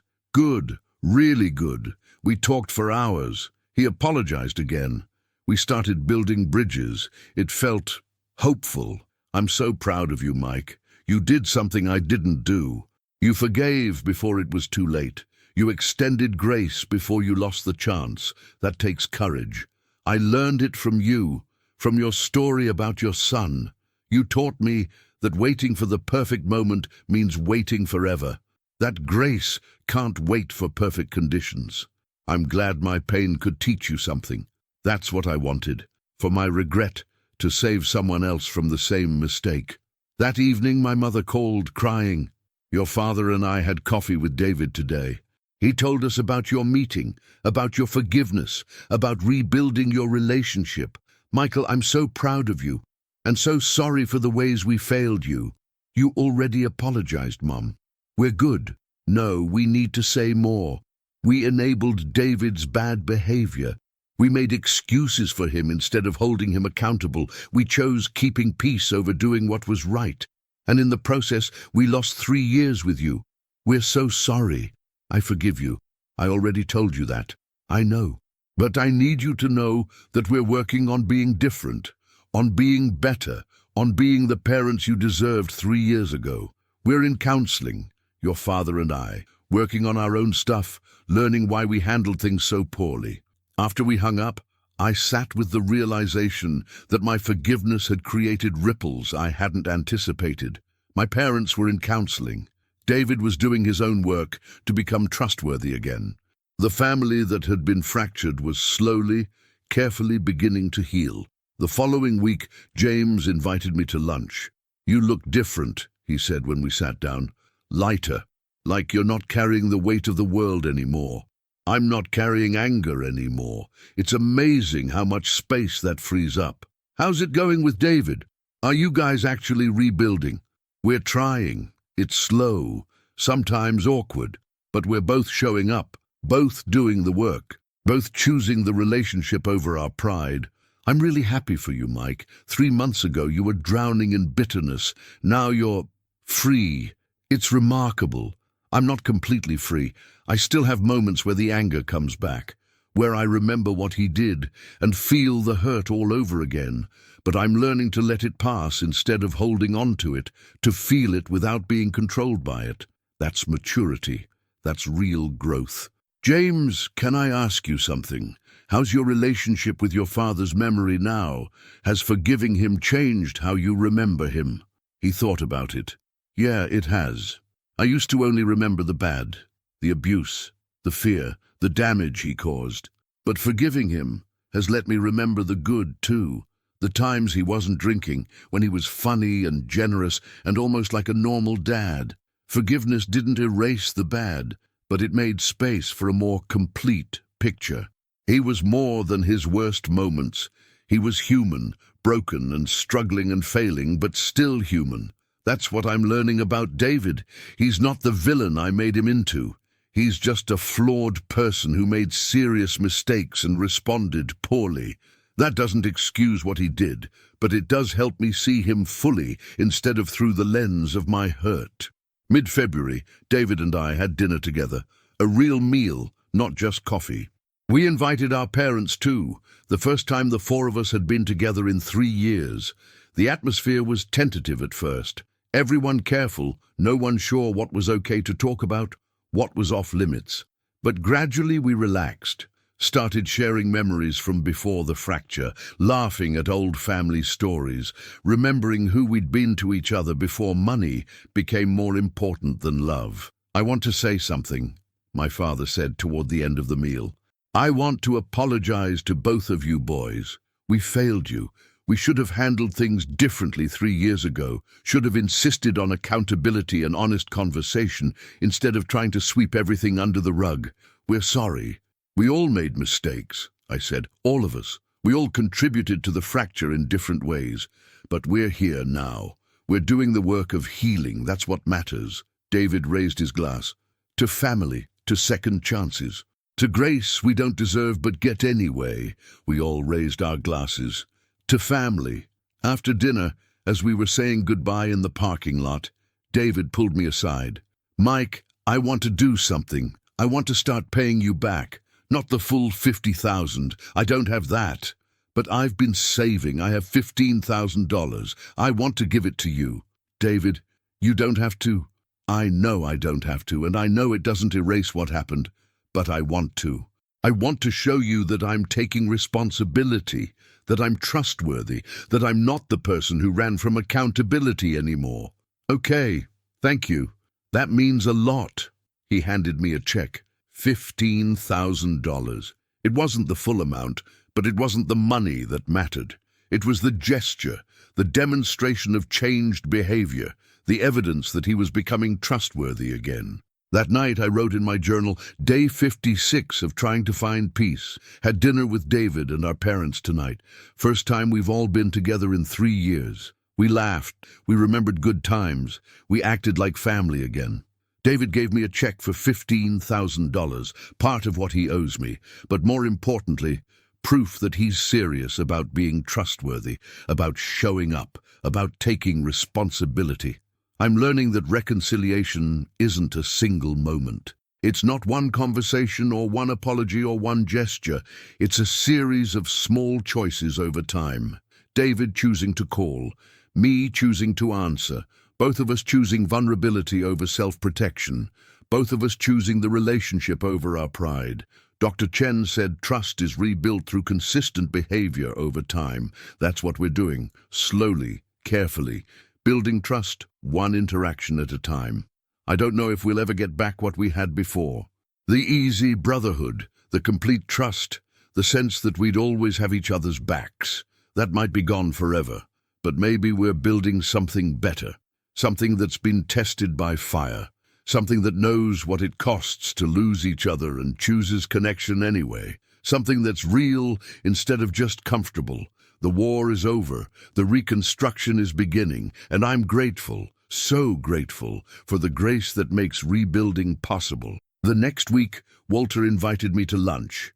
When I arrived, he wasn't alone. A younger man was with him. Mike, this is my grandson, Tom. He's going through something similar to what you went through. Family fracture, bitterness, anger he can't let go of. I thought maybe you could talk to him, share what you learned." Tom looked skeptical. "My grandfather thinks forgiveness will magically fix everything, but he doesn't understand. What my brother did is unforgivable." I smiled, recognizing my own words from 3 months ago. I said the same thing. "What did your brother do?" Over the next hour, Tom told his story. A business partner brother who cheated him, stolen clients, destroyed their partnership. 3 years of silence and rage. The exact same bitterness I'd carried. "So you think I should just forgive him?" Tom said. "Just let it go like it didn't happen?" "No. Forgiveness doesn't mean pretending it didn't happen. It doesn't mean saying it was okay. It doesn't even necessarily mean reconciling. But it does mean choosing to release the debt so you can be free from the prison of anger. But he doesn't deserve forgiveness." "You're right, he doesn't. But do you deserve peace? Do you deserve to stop being destroyed by bitterness? Because that's what forgiveness is really about. Not giving him what he deserves, but giving yourself what you need." I don't know if I can. I didn't think I could either. But I learned that forgiveness isn't a feeling that just happens. It's a choice you make every day, sometimes every hour. You choose to release the anger. You choose to stop rehearsing the hurt. You choose freedom over vindication.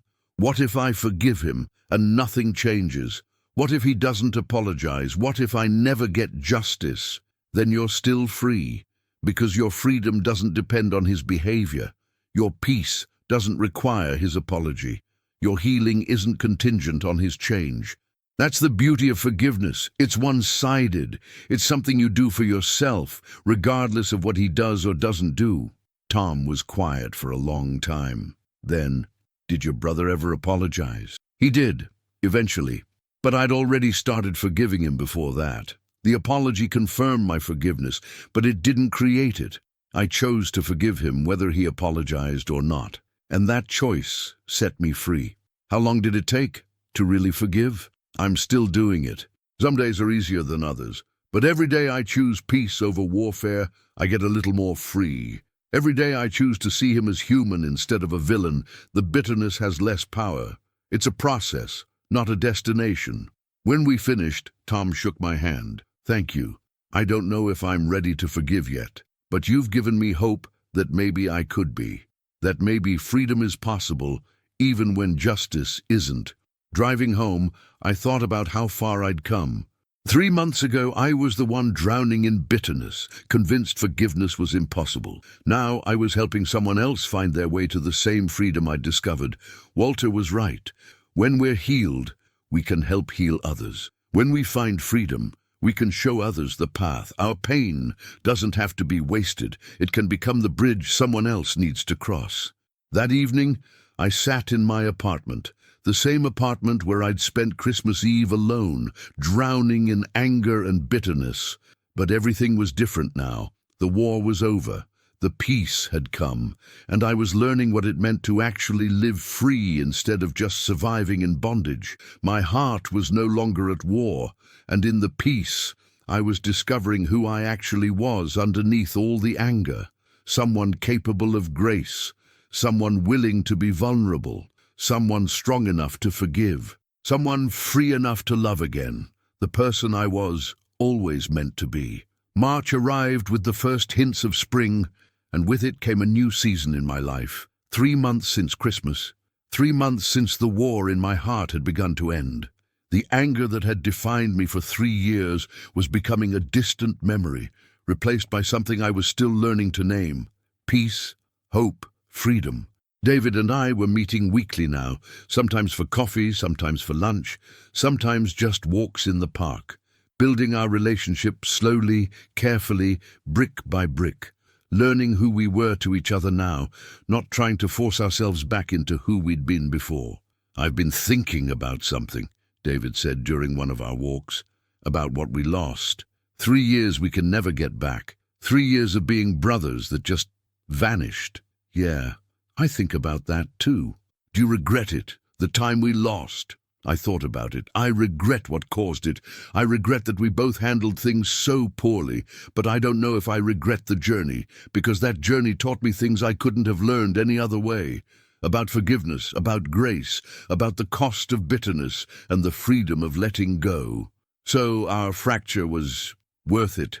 I wouldn't say worth it, but it wasn't wasted. The pain taught me something. The anger showed me who I didn't want to be. The reconciliation taught me what grace really means. Sometimes the hardest seasons are the ones that teach us the most important things. I like that perspective.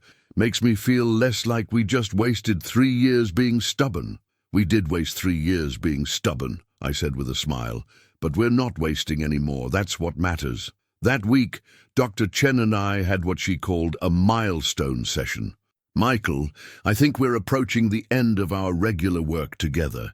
You've done remarkable healing. You've learned the tools you need. You've practiced forgiveness consistently. You're rebuilding your relationship with David successfully.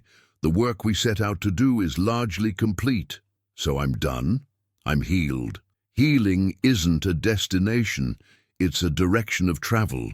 You're not done in the sense that you'll never struggle again.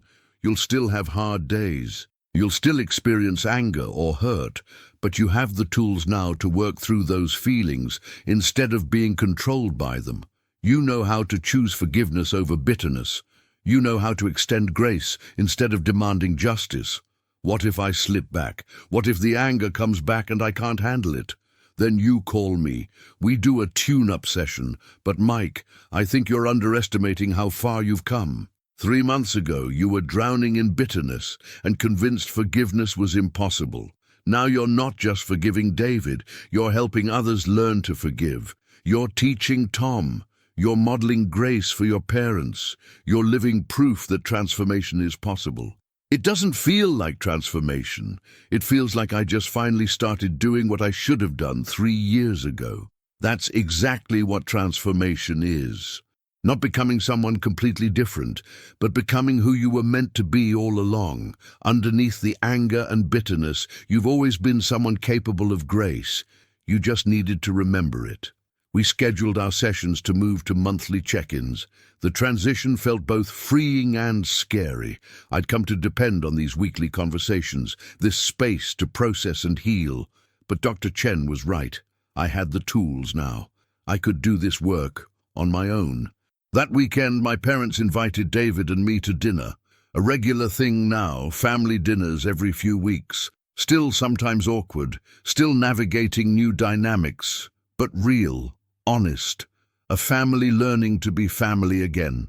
We have some news, my mother said over dessert.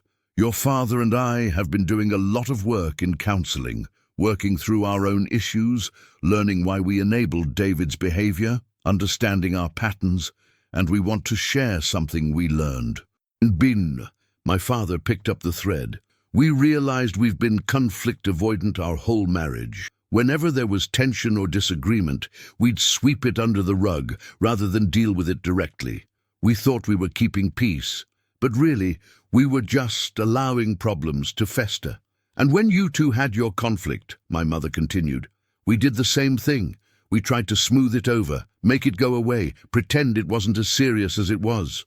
We enabled David's refusal to apologize because acknowledging the depth of the hurt would have required us to sit in discomfort, and we've never been good at that. But we're learning, my father said, learning that real peace doesn't come from avoiding conflict. It comes from working through conflict honestly. That's what you two have taught us. You didn't sweep this under the rug. You did the hard work of forgiveness and reconciliation. And watching you has inspired us to do our own hard work.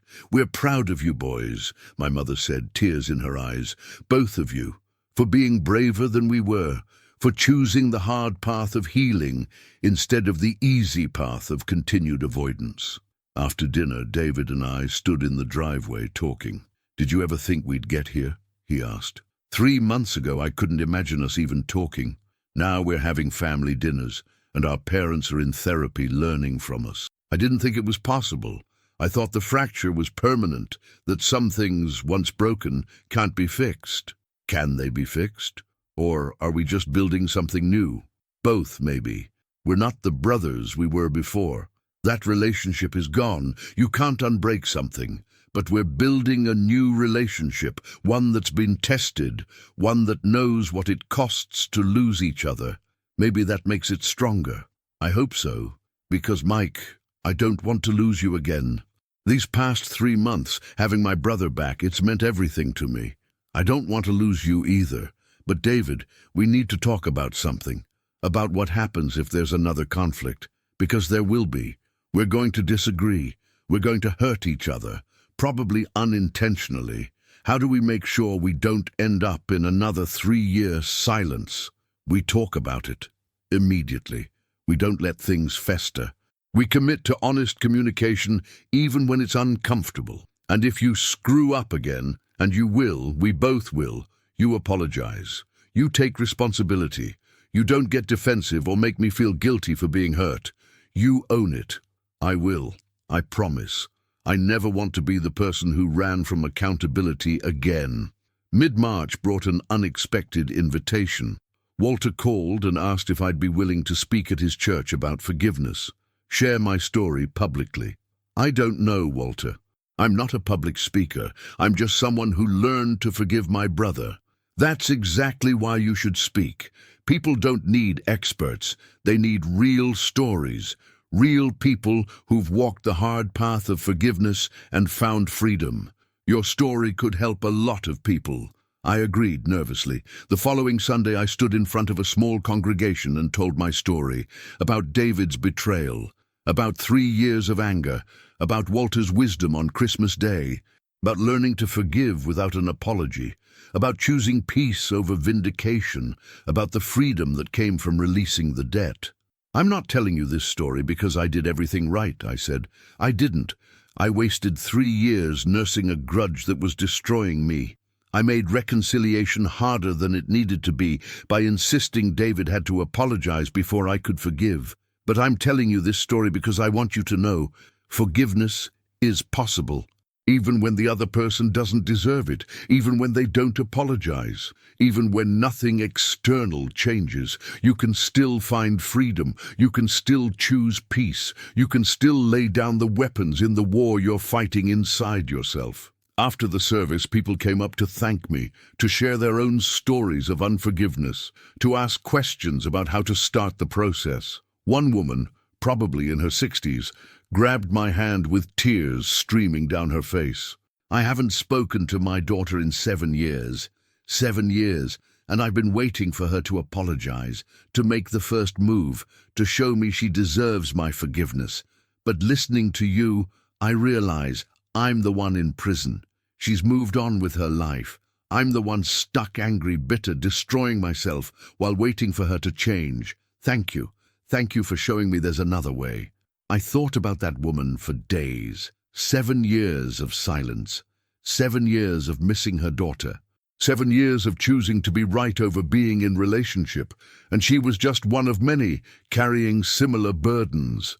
How many people were at war with someone they loved? How many families were fractured by pride and unforgiveness? How many were wasting years, decades, waiting for the other person to make the first move? The following week, I met Tom for coffee. Walter's grandson, the one I talked to about forgiveness. I did it, he said. I wrote my brother a letter, like you did with David. Told him I was working on forgiveness, that I missed him, that I wanted to find a way forward even if I didn't know what that looked like. How did he respond? He called me the next day, crying, said he'd been wanting to apologize for 3 years but was too afraid, thought I hated him too much. We talked for hours. And Mike, I'm not there yet. I'm still angry, still hurt, but I'm starting the process. I'm choosing to try, and that feels like freedom already. That's all forgiveness is, choosing to try. Day after day, moment after moment, it gets easier, but it starts with that choice. Thank you for sharing your story, for showing me it was possible.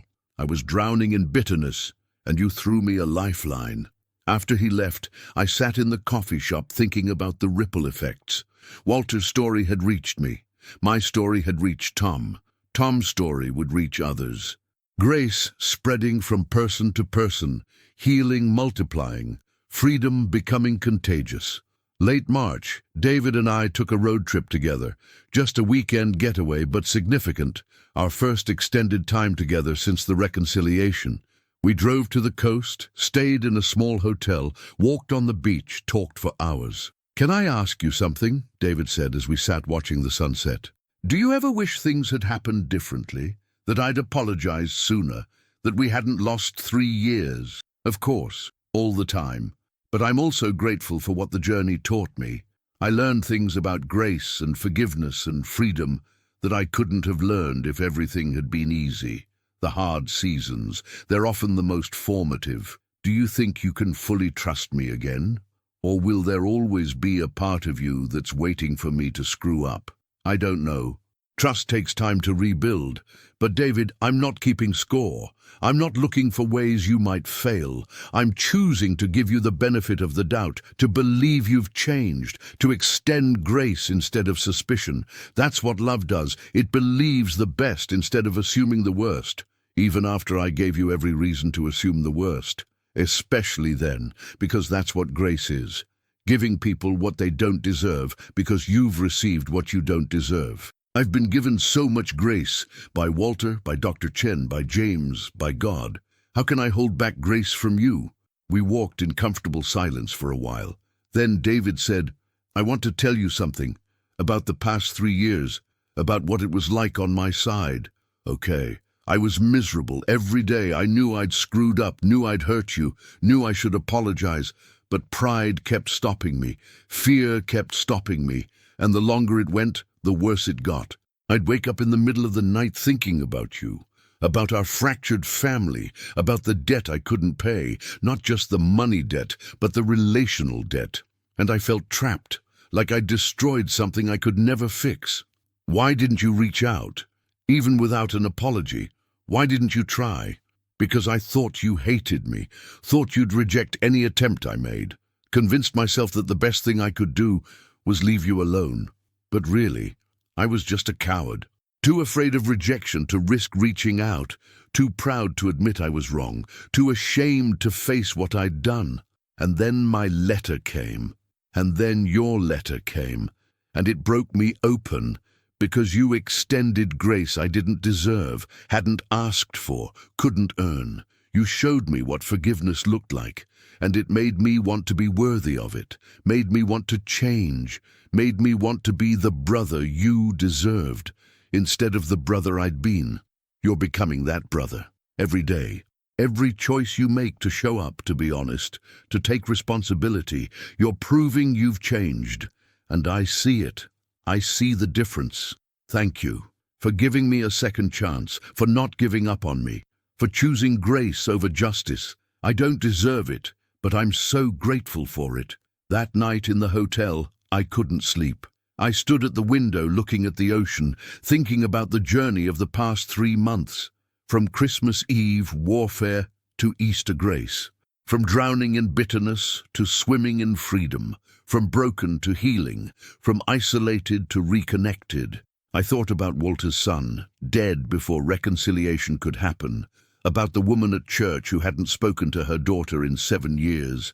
About Tom just beginning his forgiveness journey. About all the people carrying wars inside their hearts, waiting for the other side to surrender before they'd lay down their weapons.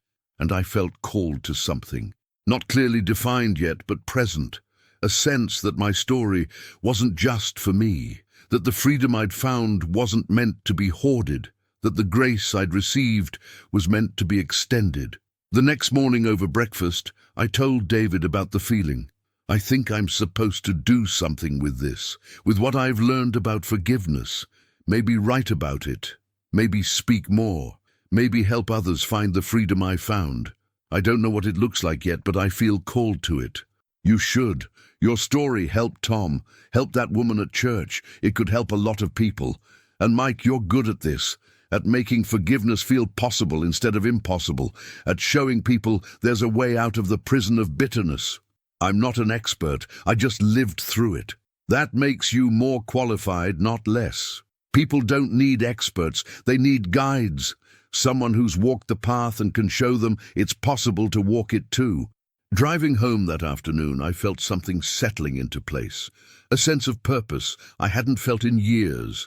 My work as an accountant was fine. It paid bills. It was stable. But this felt different, like I'd found what I was actually meant to do. Help people find freedom from unforgiveness, show them the path I'd walked, be the guide Walter had been for me. That evening I started writing. Not a journal entry, but something more structured, a guide for others walking the forgiveness path. I called it, When Your Heart is at War, Finding Peace Through Forgiveness. I wrote about the cost of unforgiveness, the bitterness, the anger, the way it poisons everything. I wrote about the misconceptions about forgiveness, that it means saying the hurt was okay, that it requires the other person to deserve it, that it's a feeling that just happens. I wrote about the process, the daily choices, the cognitive reframing, the grief that precedes release. And I wrote about the freedom, the peace that comes from laying down weapons, the healing that happens when you choose grace over justice, the restoration that's possible when both sides are willing to do the work. Writing felt like breathing, like I was finally doing what I was meant to do, not just living my own healing, but helping others find theirs. At the end of the chapter I wrote, Your heart doesn't have to stay at war. Peace is possible even when the other person doesn't deserve forgiveness, even when they don't apologize, even when justice is never served. You can choose to lay down your weapons. You can choose freedom over vindication. You can choose healing over being right. It won't be easy. Forgiveness is one of the hardest things you'll ever do, but it's also one of the most important, because the war inside you is destroying you. The bitterness is poisoning you. The anger is keeping you in prison, while the person who hurt you has moved on. Choose freedom. Choose peace. Choose forgiveness, not because they deserve it, but because you deserve to be free. I sent the document to Dr. Chen, asking for her professional opinion. She called me the next day. Michael, this is excellent, really excellent. You should publish this, turn it into a book or at least a blog. This could help a lot of people. You think so? I know so. You've articulated the forgiveness process in a way that's accessible and practical. You've shown that it's possible without making it sound easy. You've given people hope without giving them false promises. This is exactly what people need. After we hung up, I sat with the possibility. A book about forgiveness, a blog helping others, speaking at churches and conferences, building a life around helping people find freedom from the wars inside their hearts. It felt right. It felt true. It felt like the purpose I'd been missing. The war in my heart was over, and now I could help others end theirs. That was grace, real grace, not just receiving healing, but becoming part of healing for others. And that made everything, all the pain, all the anger, all the wasted years, somehow worth it. Not because the suffering was good, but because redemption was real, and I was living proof of it. April arrived with Boston coming fully alive, trees blooming, flowers emerging, the city shaking off winter's grip. 4 months since Christmas. 4 months since the war in my heart began to end. I'd been working on the book every evening after work, and it was growing into something substantial. 50 pages, 75, 100. Each chapter exploring a different aspect of forgiveness. The cost of unforgiveness, the misconceptions about what forgiveness means, the practical steps of the process, the relationship between forgiveness and reconciliation. Dr. Chen connected me with a publisher she knew who specialized in personal development and spiritual growth. I sent them the manuscript, now titled Peace After War, A Journey Through Forgiveness, and waited nervously for their response. 2 weeks later, they called. They wanted to publish it, wanted to release it in time for next Christmas, wanted me to write a companion workbook, wanted me to be available for speaking engagements to promote it. This is real, I told David over coffee. They're actually going to publish it. My story, our story, is going to be in bookstores. How do you feel about that? About our private pain becoming public? Nervous, vulnerable, but also like this is what I'm supposed to do. Like the pain wasn't wasted if it can help others avoid the same mistake, if it can help people find freedom faster than I did. I'm proud of you, Mike, and I'm honored that you're telling our story, that you're using what happened between us to help others. That takes courage. The book contract came with an advance, not life-changing money, but enough to make me start thinking about what it would look like to do this work full-time. To leave accounting and focus on helping people navigate forgiveness. It's risky, James said when I told him about considering the career change. Stable job versus uncertain income from writing and speaking. You sure about this? I'm not sure about anything. But James, I haven't felt this alive in years, maybe ever. When I'm writing about forgiveness, when I'm helping Tom work through his anger, when I'm speaking at Walter's church. That's when I feel like I'm doing what I was made for. Accounting pays bills, but it doesn't feed my soul. Then do it. Life's too short to spend 40 hours a week doing something that doesn't matter to you. You've spent enough years being miserable. Choose the thing that makes you come alive. That week, I gave my notice at the accounting firm. My last day would be June 30th. After that, I'd be full-time author and speaker, helping people find freedom from unforgiveness.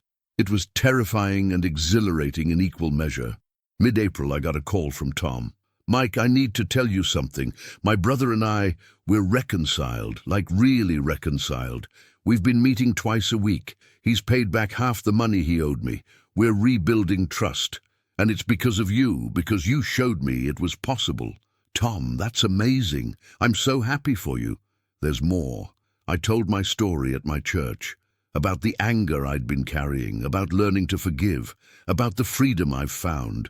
And afterwards, probably 15 people came up to me, each with their own story of unforgiveness, each asking how to start the process. And I thought, we should do something with this, start a group, a forgiveness support group. Would you be willing to co-lead it with me? A support group? Yeah, meeting weekly, helping people work through the process of forgiveness. Sharing our stories, giving them tools, walking with them through the hard work of releasing bitterness. I think there's a huge need for this. What do you think?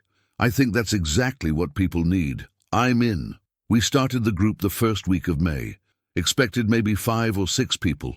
23 showed up, each carrying their own war inside their heart, each desperate for peace, each needing to hear that forgiveness was possible. I opened the first meeting by sharing my story. The whole thing, David's betrayal, 3 years of anger, Walter's wisdom, the work of forgiveness, the reconciliation. Tom shared his story. Then we opened it up for others. One by one, people shared. A woman whose husband had cheated on her. A man whose business partner had stolen from him. A mother whose son had said unforgivable things. A father estranged from his daughter. A friend betrayed. A sibling abandoned. Each story different in details but similar in the core wound. Someone had hurt them deeply, and they were drowning in the bitterness of it. We're not here to tell you that you have to forgive, I said. We're here to show you that you can forgive, that peace is possible even when the other person doesn't deserve it, that you can be free even when they never apologize. We're here to walk with you through the process, to give you tools, to remind you that you're not alone in this war. The group became the highlight of my week, watching people's faces change over weeks as bitterness began to release, seeing the lightness that came when they chose freedom over vindication, hearing their stories of reconciliation or of finding peace without reconciliation. This is your ministry now, Walter said when I told him about the group. This is what you're called to, not just writing about forgiveness, but walking with people through it. Creating community around the hard work of releasing bitterness. You're giving people what I gave you, a guide who's walked the path and can show them it's possible. Late April, my parents invited me and David to a special dinner. When we arrived, we found our childhood home transformed, photos on every surface, memory boxes on the table, old videos queued up on the TV. We wanted to do something, my mother said, to honor the journey you boys have been on.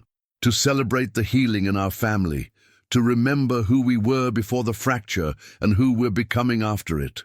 We spent the evening looking through old photos, laughing at childhood memories, watching videos of family vacations, birthday parties, Christmases past, remembering when we'd been whole. "Look at this one," David said, holding up a photo of us as teenagers. "You were probably 15, I was 17. We're at the beach looking ridiculous in those neon swimsuits. Mom made us wear matching ones. We were mortified, but we didn't really care because we were brothers. We had each other's backs." My father spoke up. "You boys taught us something important. You taught us that real family isn't about pretending everything is fine. It's about doing the hard work of healing when things are broken. It's about choosing each other even when it's difficult. It's about grace and forgiveness and refusing to give up." "We almost gave up," I said. "We wasted 3 years being too proud to bridge the gap." "But you didn't stay stuck," my mother said. "You found your way back to each other, and that's what matters. Not that you were broken, but that you were willing to heal." Driving home that night, I thought about my mother's words. Not that you were broken, but that you were willing to heal. That's what made the difference. Not the absence of wounds, but the courage to tend them. Not the avoidance of conflict, but the commitment to work through it. Early May, I was invited to speak at a large church across town. 500 people in attendance, far bigger than Walter's small congregation. I stood backstage before the service, heart-pounding, questioning whether I was qualified for this. A text came from David. "You've got this, brother. Just tell the truth. That's all people need." I walked onto the stage and told my story. About Christmas Eve warfare, about meeting Walter, about the journey of forgiveness, about reconciliation, about the freedom that came from choosing peace over vindication. "Some of you are at war right now," I said. "At war with a family member, a friend, a spouse. Someone hurt you, and you've been carrying that hurt for months or years or decades. You're waiting for them to apologize, waiting for them to understand, waiting for them to make the first move. And while you wait, the bitterness is destroying you from the inside out. I'm here to tell you, you don't have to wait. You can choose freedom today. You can choose to release the debt. You can choose to lay down your weapons, even if the other side doesn't. Not because they deserve it, but because you deserve peace." Forgiveness is hard. It's one of the hardest things you'll ever do, but it's also one of the most important. Because the war inside you is costing you your joy, your peace, your health, your relationships. It's time to end the war, not by winning, but by choosing peace, by extending grace, by releasing the debt. When I finished, I invited people to come forward if they wanted prayer for help with forgiveness. I expected maybe 20 or 30 people. Over 100 came, each with tears, each with stories, each desperate for the freedom I'd found. I spent 2 hours praying with people, listening to stories, offering encouragement. Each person a reminder that unforgiveness wasn't just my struggle. It was a universal human struggle. We all carried debts we believed others owed us.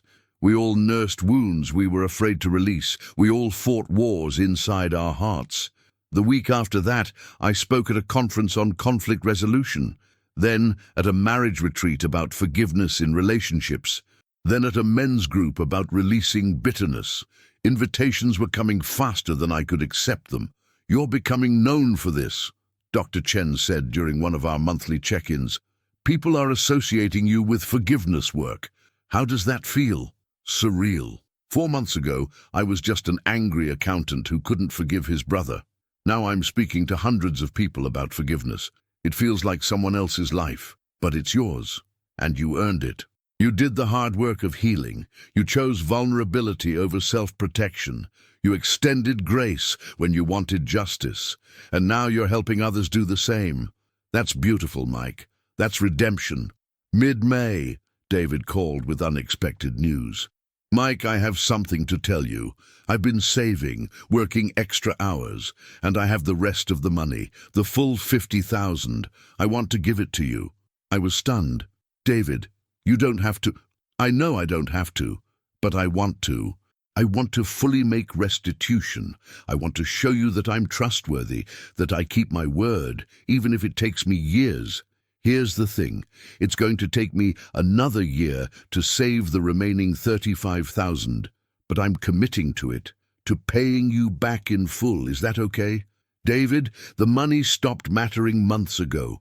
What matters is that you've changed, that you're trustworthy, that we're brothers again. I know, but it matters to me. I need to do this. Need to prove to myself that I can keep my word, that I'm not the person who runs from responsibility anymore. Will you let me do this? Okay. Yes. Thank you. That means a lot. After we hung up, I sat with the significance of what he'd said. He didn't just want to be forgiven. He wanted to be worthy of forgiveness, wanted to prove he'd changed, wanted to demonstrate trustworthiness through action, not just words. That's what real reconciliation looked like. Not just the victim extending grace, but the offender working to earn trust. Not just forgiveness from me, but transformation in him. Both of us doing our part to rebuild what had been broken. Late May, my mother called with news. Your father and I are graduating from our counseling program. We've done 2 years of intensive work on our marriage and our family patterns, and we want to celebrate with a family dinner, all of us together, to mark the healing that's happened. The dinner was beautiful. The 4 of us, plus James, who'd become like family through the journey. We shared stories of the past 4 months, laughed about the awkwardness of early reconciliation, marveled at how far we'd all come. I want to make a toast, my father said, raising his glass, to Michael for having the courage to forgive when you had every right to stay angry, to David for humbling yourself and taking responsibility, to all of us for choosing healing over comfort, truth over pretense, grace over justice, and to the family we're becoming, not perfect, but real, not without wounds, but willing to tend them, broken and healing at the same time. We clinked glasses, and I felt overwhelmed with gratitude. 4 months ago, I'd been alone on Christmas Eve, drowning in bitterness. Now, I was surrounded by family who'd all done their own healing work, by a brother who'd become trustworthy again, by parents who'd learned to face conflict instead of avoiding it. The war was over. The healing was happening. The family was being restored. That evening, I added to my journal, Day 150 of choosing peace over war. 5 months since Christmas Eve. 5 months since I started this journey of forgiveness, and everything has changed. The book is being published. I'm leaving accounting to do forgiveness work full-time. I'm co-leading a support group with Tom. I'm speaking at churches and conferences. I'm helping people find the freedom I found. David is paying back the money, not because I need it, but because he needs to prove to himself he's trustworthy. Our relationship is stronger than it was before the fracture, not in spite of the wound, but because of how we've tended it. My parents have graduated from counseling. They've learned to face conflict instead of avoiding it. They've learned that real peace comes from working through problems, not pretending they don't exist. And me, I've learned that forgiveness isn't weakness, it's strength. That grace isn't about letting people off the hook. It's about releasing yourself from the hook. That peace is possible even when justice isn't served. That your heart doesn't have to stay at war. I've learned that redemption is real. That pain can be transformed into purpose. That wounds can become wisdom. That what almost destroyed me can become what saves others. The war in my heart is over, and in the peace, I've discovered who I was always meant to be. Someone who helps others end their wars. Someone who shows people that peace is possible. Someone who models grace because I've received it. This is my calling. This is my purpose. This is what the war was preparing me for. Not to stay stuck in bitterness, but to find freedom and help others find it too. Not to waste the pain, but to redeem it. Not to forget the wound, but to let it become a bridge for others to cross. I closed the journal and sat in gratitude. The war was over. The peace had come. And I was learning to live in the freedom I'd fought so hard to find. Tomorrow, I'd help someone else begin their journey. Next week, I'd speak to another group. Next month, I'd see the book published. Next year, I'd watch countless people find the same freedom I'd discovered. The war in my heart was over. And that made all the difference. June arrived with summer heat and my last 2 weeks at the accounting firm. Colleagues threw me a goodbye party, and I found myself explaining my career change over and over. "You're leaving to write about forgiveness?" my manager asked, genuinely puzzled. "That's quite a shift." "It is. But I spent 3 years being miserable here, not because of the job, but because I was carrying so much bitterness about my personal life. And when I finally learned to forgive, everything changed. Now I want to help others find that same freedom. Well, I hope it works out for you. It already has. Whether it pays the bills or not, I've already found what I was looking for. Purpose that matters, work that feeds my soul, a life that's about more than just paying bills and waiting for retirement. My last day at the firm was June 30th. I cleaned out my desk, said my goodbyes, and walked out feeling both terrified and exhilarated. No more steady paycheck, no more predictable routine. Just me and a calling to help people find peace. The forgiveness support group had grown to 40 regular attendees. We'd had to move to a larger space, split into small groups for more intimate sharing.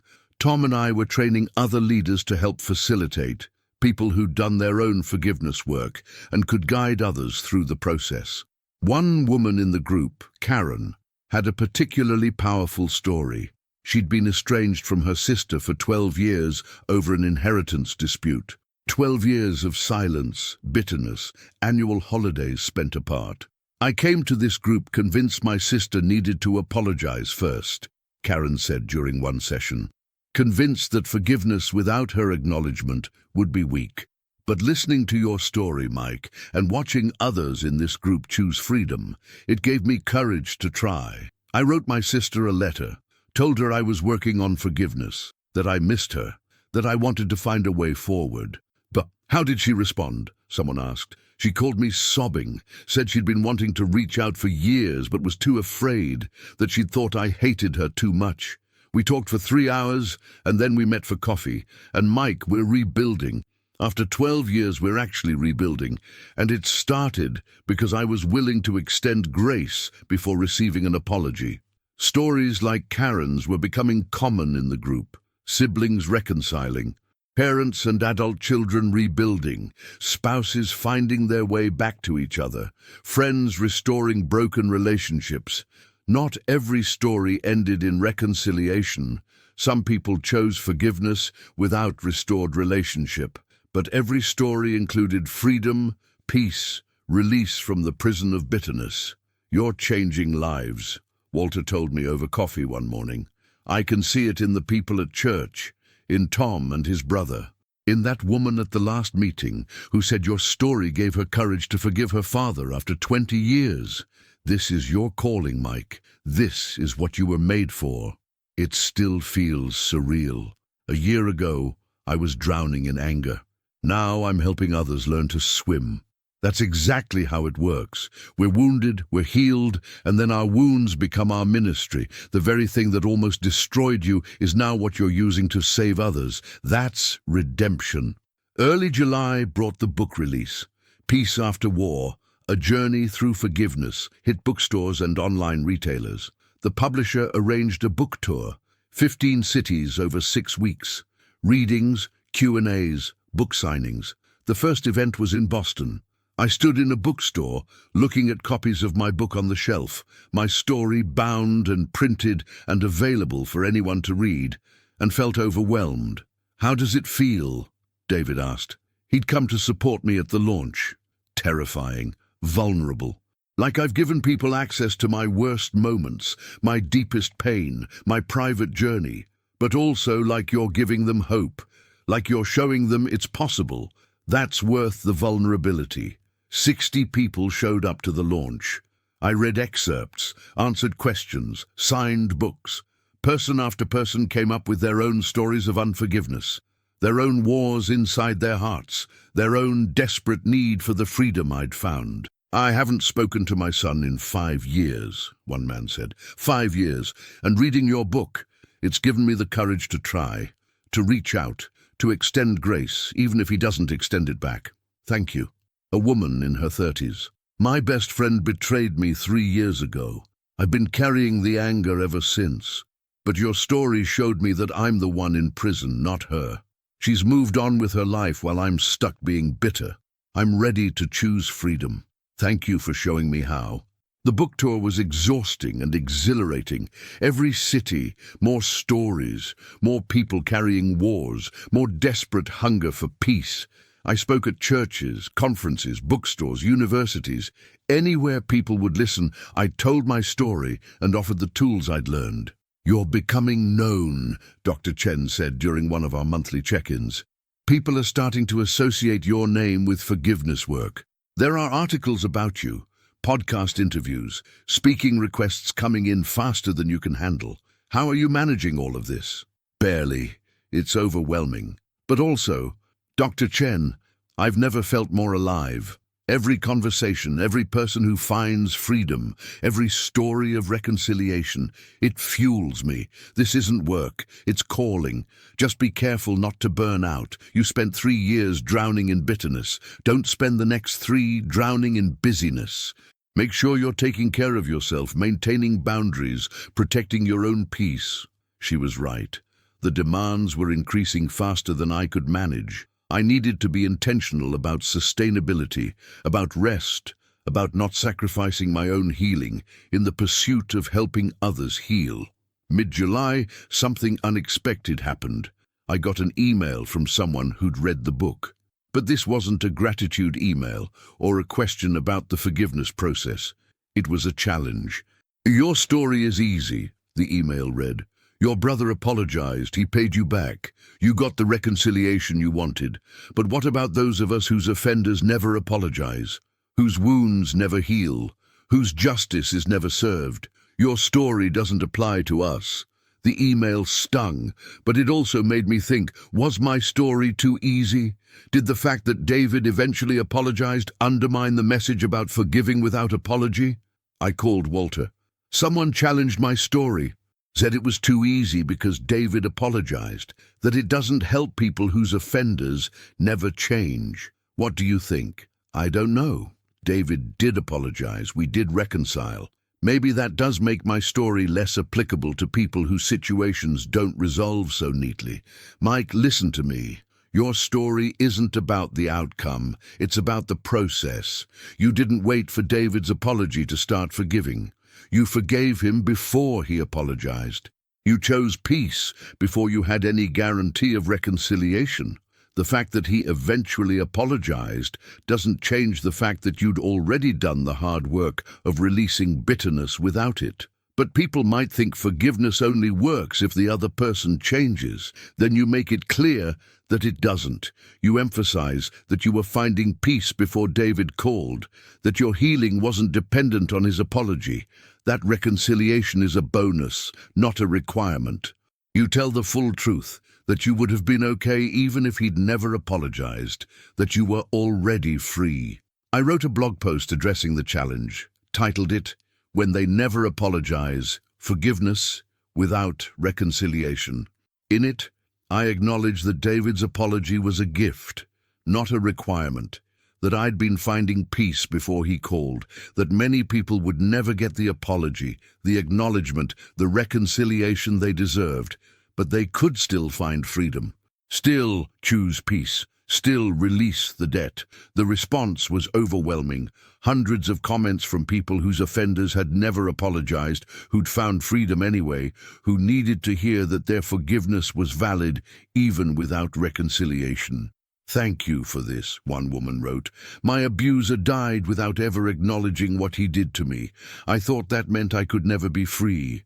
But you showed me that I can forgive him anyway, not for his sake, he's gone, but for mine. For my freedom. Late July, David called with news. Mike, I got a promotion, significant raise, and I want to accelerate the repayment plan. Instead of taking another year, I can pay you the full remaining $35,000 within 6 months. Would that be okay? David, you don't have to rush. I want to. I want to fully close this chapter, to know that I've completely made restitution, not just for you, but for me. I need to prove to myself that I can keep my word, that I'm trustworthy. Please let me do this. Okay, yes, thank you. And Mike, I want you to know something. The man I am now, the man who takes responsibility, who keeps his word, who values relationships over pride, I became that man because you gave me grace I didn't deserve. Your forgiveness didn't just free you, it transformed me. It made me want to be worthy of it. That's what grace does. It doesn't just release, it transforms. After we hung up, I sat with his words. Grace transforms. It doesn't just free the forgiver, it changes the forgiven. It creates space for people to become better versions of themselves, to rise to the grace they've been given.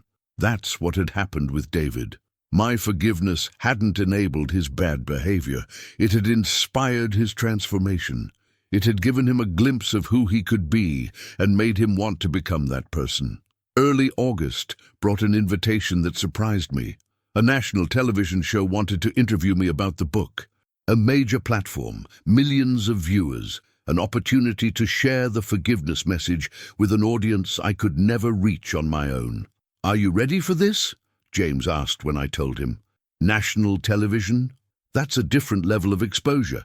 I don't know if I'm ready, but I'm willing to try. If it helps even one person find freedom, it's worth the nervousness."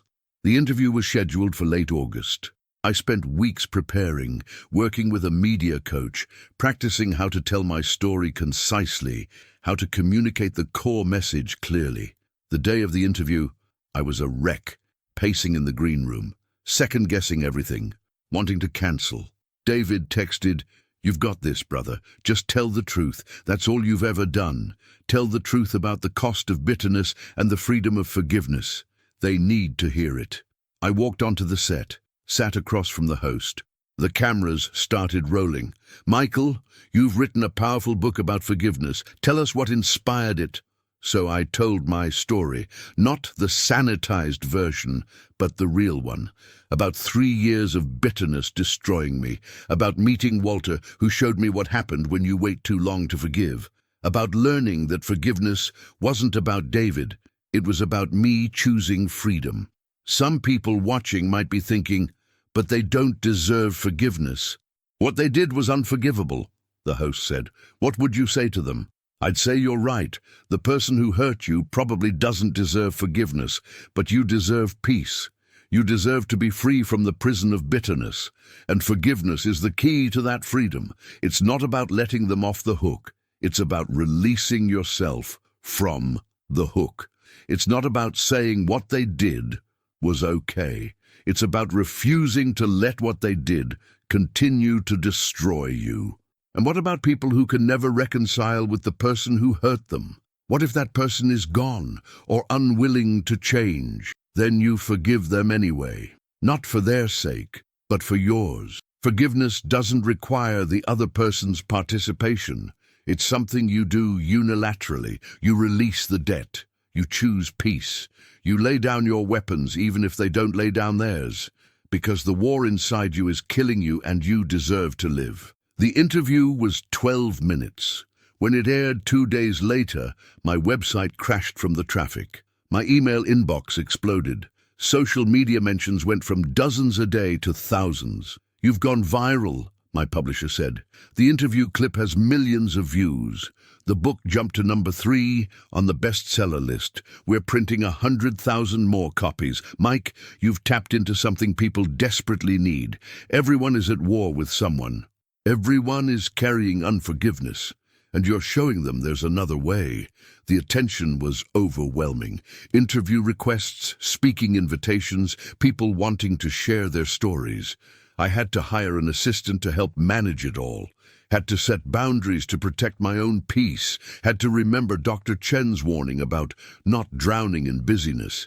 But underneath the chaos, I felt deep gratitude. The pain I'd carried for 3 years wasn't wasted. The war in my heart had taught me things I could now teach others. The journey from bitterness to freedom had become a map others could follow. Late August, David came over for dinner.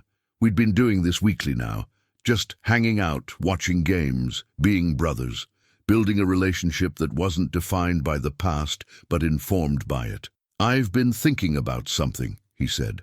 "About writing my side of the story, about what it was like to be the one who needed forgiveness. What it felt like to receive grace I didn't deserve. Would you be okay with that? More than okay. People need to hear that perspective, need to understand what happens on the other side of forgiveness, how grace transforms, how receiving undeserved forgiveness changes you. I was thinking I could write it as a companion to your book, The Other Side of Forgiveness, What It's Like to Be Forgiven. Would you co-author it with me? I'd be honored. We spent the rest of the evening outlining the book, David's perspective on the 3 years of silence, what it felt like to receive my letter, the courage it took to call me, the transformation that happened when he experienced grace he didn't deserve. This is going to help people, I said. Help them understand that forgiveness isn't just for victims, it's for offenders too. That grace transforms everyone it touches. Walking David to his car later, he stopped and turned to me. Mike, I need to tell you something. Thank you for not giving up on me, for extending grace when you had every right to stay angry, for showing me what real love looks like. You saved me, not just our relationship, but me. Your forgiveness made me want to be a better man, and I'm working every day to be worthy of it. You already are worthy of it, David. That's what grace means. You don't have to earn it. You just have to receive it and let it change you, which is exactly what you've done. After he left, I stood in my driveway looking at the stars, thinking about how far we'd both come, from a fractured family to a healing one, from bitterness to freedom, from warfare to peace. 6 months since Christmas Eve, 6 months since the journey began, and everything had changed. The war was over, the healing was deep, the calling was clear, and the future was bright with possibility. I went inside and wrote in my journal, Day 180, 6 months since Christmas Eve. 6 months since I cried out to God in my apartment, drowning in bitterness, asking for help to end the war. Everything has changed. The book is published, and people are finding freedom through it. The support group is thriving. I'm speaking around the country. The television interview reached millions. David and I are co-authoring a book about the other side of forgiveness. But more than the external changes, I'm different. The anger that defined me is gone. The bitterness that poisoned me has been released. The war that raged inside me has ended. I'm free, truly free. Not because David apologized, though that helped. Not because justice was served, though restitution is happening, but because I chose to lay down my weapons. Because I chose peace over vindication, because I chose grace over justice. And in choosing freedom for myself, I've been able to help others find it too. The pain wasn't wasted. The war taught me things I needed to learn. The journey from bitterness to freedom became a path others could follow. This is redemption. This is transformation. This is what happens when you let God use your pain for purpose. The war in my heart is over, and I'm learning to live in the peace. Tomorrow I'll help someone else end their war. Next week I'll speak to another group. Next month David and I will start our book. Next year I'll watch countless others find the freedom I discovered. My heart is no longer at war. And that makes all the difference. I closed the journal and sat in gratitude for the journey, for Walter, who showed me it was possible, for Dr. Chen, who gave me tools, for James, who walked with me, for my parents, who did their own healing work, for David, who had the courage to apologize and change, and for God, who met me in my apartment on Christmas Eve and whispered that peace was possible even when I couldn't imagine it. The war was over. The peace had come, and I was free. December arrived with a sense of completion. 1 year since the Christmas that changed everything. 1 year since I'd sat alone in my apartment, drowning in bitterness, crying out to God for help. 12 months of choosing peace over warfare, grace over justice, freedom over vindication. The transformation was undeniable. My life was unrecognizable from what it had been a year ago. But more than the external changes, I was different. Fundamentally, deeply different. The week before Christmas, I received a package in the mail. Inside was a check from David, the final payment, $35,000, completing the $50,000 he'd owed me. With it was a note. Mike, this check represents more than money. It represents my commitment to being trustworthy, to keeping my word, to being the brother you deserve. I know you said the money stopped mattering months ago, and I believe you, but it mattered to me. I needed to prove, to you and to myself, that I'm not the person who runs from responsibility anymore, that I can be counted on, that I keep my promises. Thank you for giving me the chance to prove it. Thank you for the grace that made my transformation possible. Thank you for being my brother. I love you. David, I held the check and the note, feeling overwhelmed. This wasn't just about money. It was about character, about David demonstrating through consistent action over time that he'd changed, about trust being rebuilt through behavior, not just words. I called him immediately. I got the check. David, I don't even know what to say. You don't have to say anything. I just needed you to know. I keep my word now. I'm trustworthy, and that's because you gave me grace when I didn't deserve it. Your forgiveness transformed me. That weekend, my parents hosted Christmas dinner. The whole family gathered. David and his girlfriend Emma, my parents, James, Walter. A celebration not just of Christmas, but of the year of healing we'd all experienced. I want to make a toast, I said, raising my glass. A year ago, I spent Christmas Eve alone in my apartment, angry, bitter, convinced I'd been abandoned by everyone, including God. I was at war with David, with my parents, with myself, and that war was destroying me. But something happened that night. I cried out to God in desperation, and he met me in the silence. Not with audible answers, but with a presence that whispered I wasn't alone, that peace was possible, that the war could end. And this year has been about learning what that means.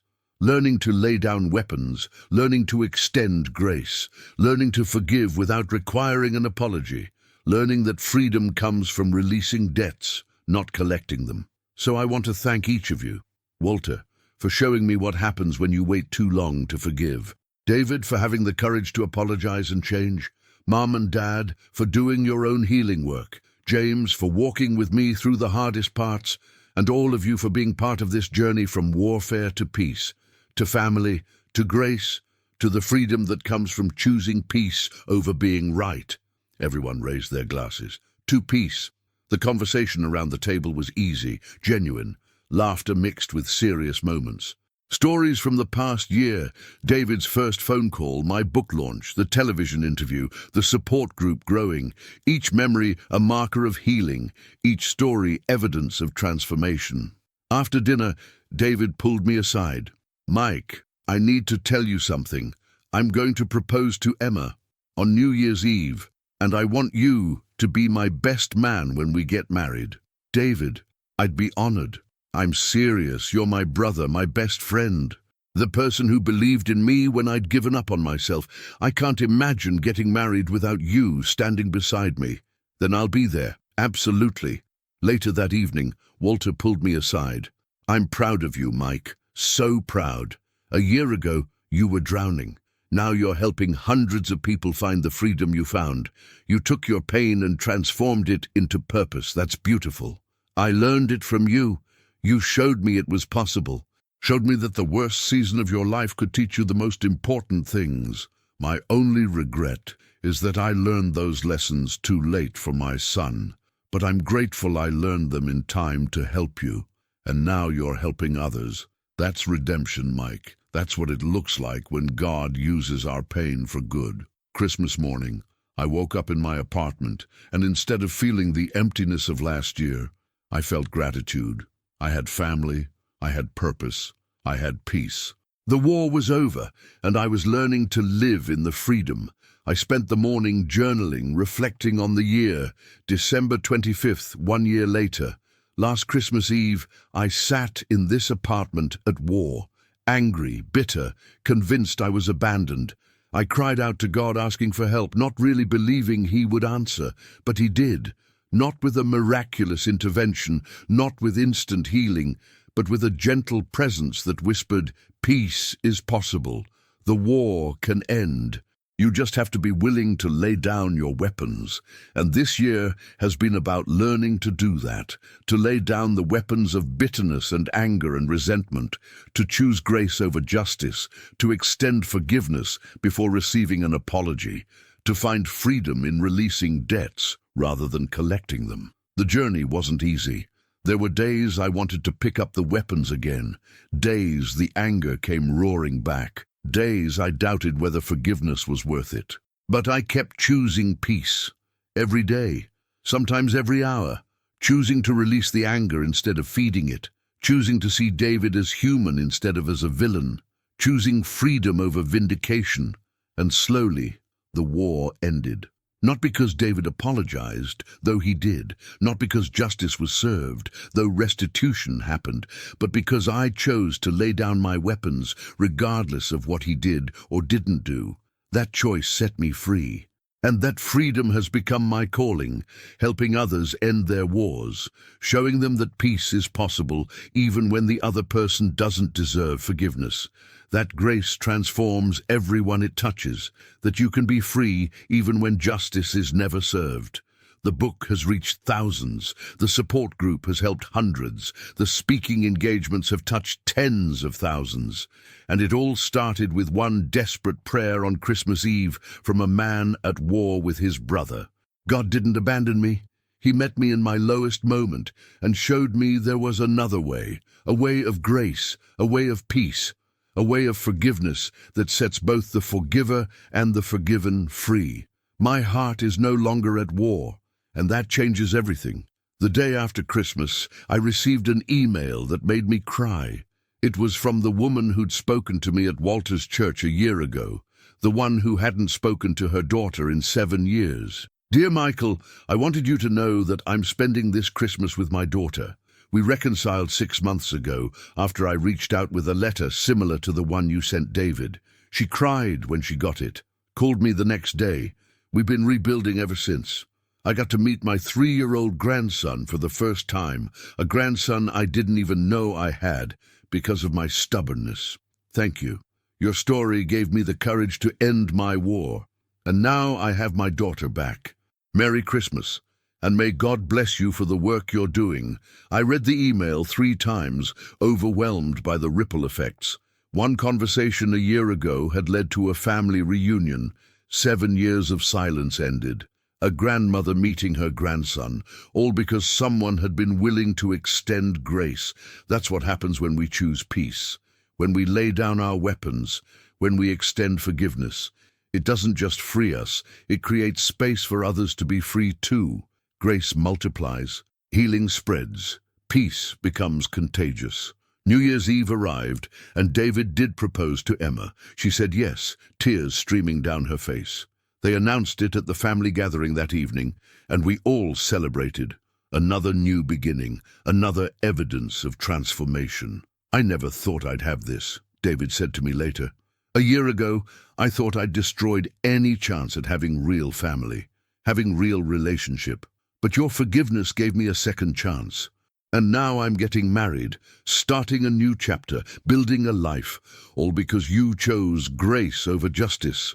You built this, David, by showing up, by changing, by being trustworthy. Grace opened the door, but you walked through it. That takes courage. We both had courage. You had the courage to forgive. I had the courage to change. And together we rebuilt what was broken. That's what family does. As midnight approached, we all gathered to count down. But before the countdown, my father spoke up. Before we welcome the new year, I want to say something. This past year has been the hardest and the best of my life. Hard because we had to face things we'd been avoiding. Best because we actually dealt with them instead of sweeping them under the rug. Michael and David taught us something important. That real peace doesn't come from avoiding conflict, but from working through it honestly. That grace is more powerful than judgment. That forgiveness is possible even when it seems impossible. Thank you, boys, for being braver than we were, for showing us what real family looks like. At midnight, we toasted the new year. But more than that, we celebrated the healing that had happened, the family that had been fractured and was now whole, the relationships that had been broken and were being rebuilt. January brought new opportunities. A major conference wanted me as their keynote speaker. A university asked me to teach a class on conflict resolution. A publisher approached David and me about the co-authored book. Speaking invitations were coming faster than I could accept. "You need to be strategic," Dr. Chen advised during our monthly check-in. "You can't say yes to everything. You'll burn out. What's your core mission? What are you actually called to?" I thought about it. Helping people find freedom from unforgiveness. That's it. Everything else is secondary. So I need to say yes to opportunities that serve that mission and no to everything else. With that clarity, I started being more selective, saying yes to things that helped people forgive, saying no to things that were just about my visibility or my platform or my success, focusing on the mission, not the attention. The support group continued thriving. Tom and I had trained a dozen facilitators now. We'd launched groups in 3 other cities. The model was spreading, people experiencing the freedom of forgiveness and then helping others find it. "This is becoming a movement," Tom said during one of our planning meetings. "People are hungry for this. Everyone is at war with someone. Everyone is carrying unforgiveness, and we're showing them there's another way. It's not about us, though," I reminded him. "It's about pointing people to the grace that transforms, to the peace that's possible, to the freedom that comes from choosing forgiveness. We're just guides. Grace is doing the real work." Mid-January, I received an email from someone who'd read the book, but unlike most emails, this one wasn't about gratitude. It was about struggle. "I want to forgive," the email read. "I understand intellectually that it's what I need to do, but I can't feel it. The anger is still there. The bitterness won't release. Am I doing something wrong? Is forgiveness just not possible for me?" I replied. "Forgiveness isn't a feeling. It's a choice you make every day, sometimes every hour, even when you don't feel forgiving.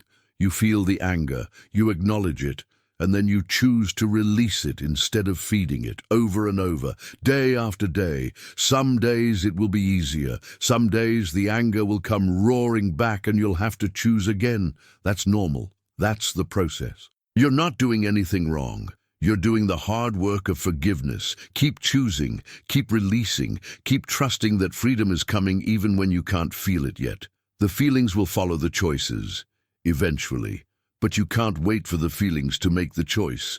You have to make the choice, and trust the feelings will catch up. You're not failing.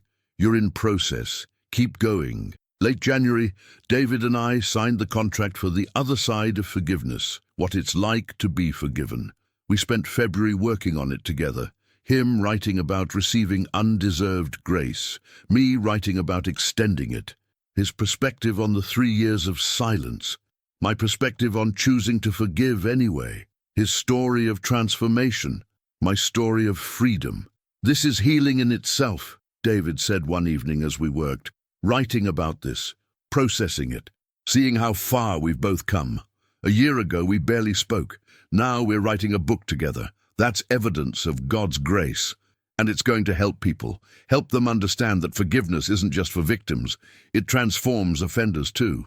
That grace doesn't enable bad behavior. It inspires change. That receiving undeserved forgiveness makes you want to be worthy of it. The anniversary of my first therapy session arrived, February 2nd. I called Dr. Chen to thank her. "A year ago, I walked into your office drowning in bitterness, convinced forgiveness was impossible, unable to imagine peace, and you helped me find it. Thank you. You did the work, Mike. I just gave you tools. You chose to use them. You chose to keep showing up. You chose freedom over bitterness. That was all you. It was grace, all of it. Grace that met me in my desperation. Grace that you extended by helping me. Grace that Walter showed by sharing his story. Grace that transformed everything." As February turned into March, I reflected on the 14-month journey. From Christmas Eve warfare to spring peace. From drowning in bitterness to swimming in freedom. From broken family to healing one. From isolated accountant to someone helping thousands find freedom. The transformation was complete. Not in the sense that I'd never struggle again, I would. Not in the sense that forgiveness was now easy, it wasn't. But in the sense that the war was truly over, the peace was real, the freedom was lasting. One evening in late March, I went for a walk, the same route I'd walked on Christmas morning a year and 3 months ago, past the park where I'd met Walter, past the church where I'd heard about peace, past the coffee shop where I'd met James after Christmas. I stood at the bench where Walter had been feeding ducks, remembering that conversation, how he'd seen the war inside me, how he'd shared about his son, how he'd given me the permission I needed to choose differently. My phone buzzed. A text from David. Dinner tomorrow? Want to celebrate? Emma and I set a wedding date, June 15th, and you're officially my best man. I smiled, texting back, I'll be there, honored to stand beside you. Another text came from Tom. Support group tonight was incredible. 12 new people, 8 reconciliation stories. This movement is spreading, Mike. Grace is contagious. I looked at my phone, at the evidence of transformation everywhere. Then I looked up at the sky, the same sky I'd looked at on Christmas Eve when I'd felt abandoned. But now I didn't feel abandoned. I felt held, accompanied, part of something larger than myself. I prayed out loud, not caring if anyone heard. Thank you for meeting me when I was at war.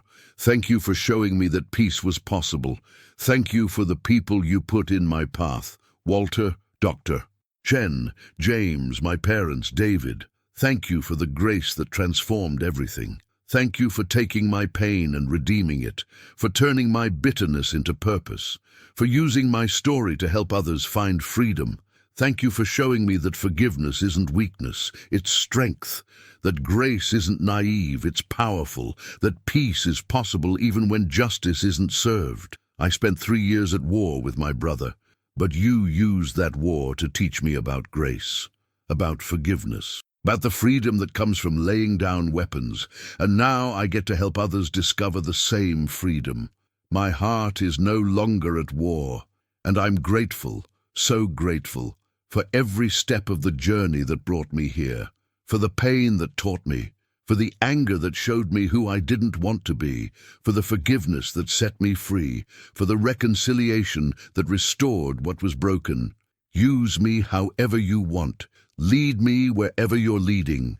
I'm listening. I'm following. I'm trusting.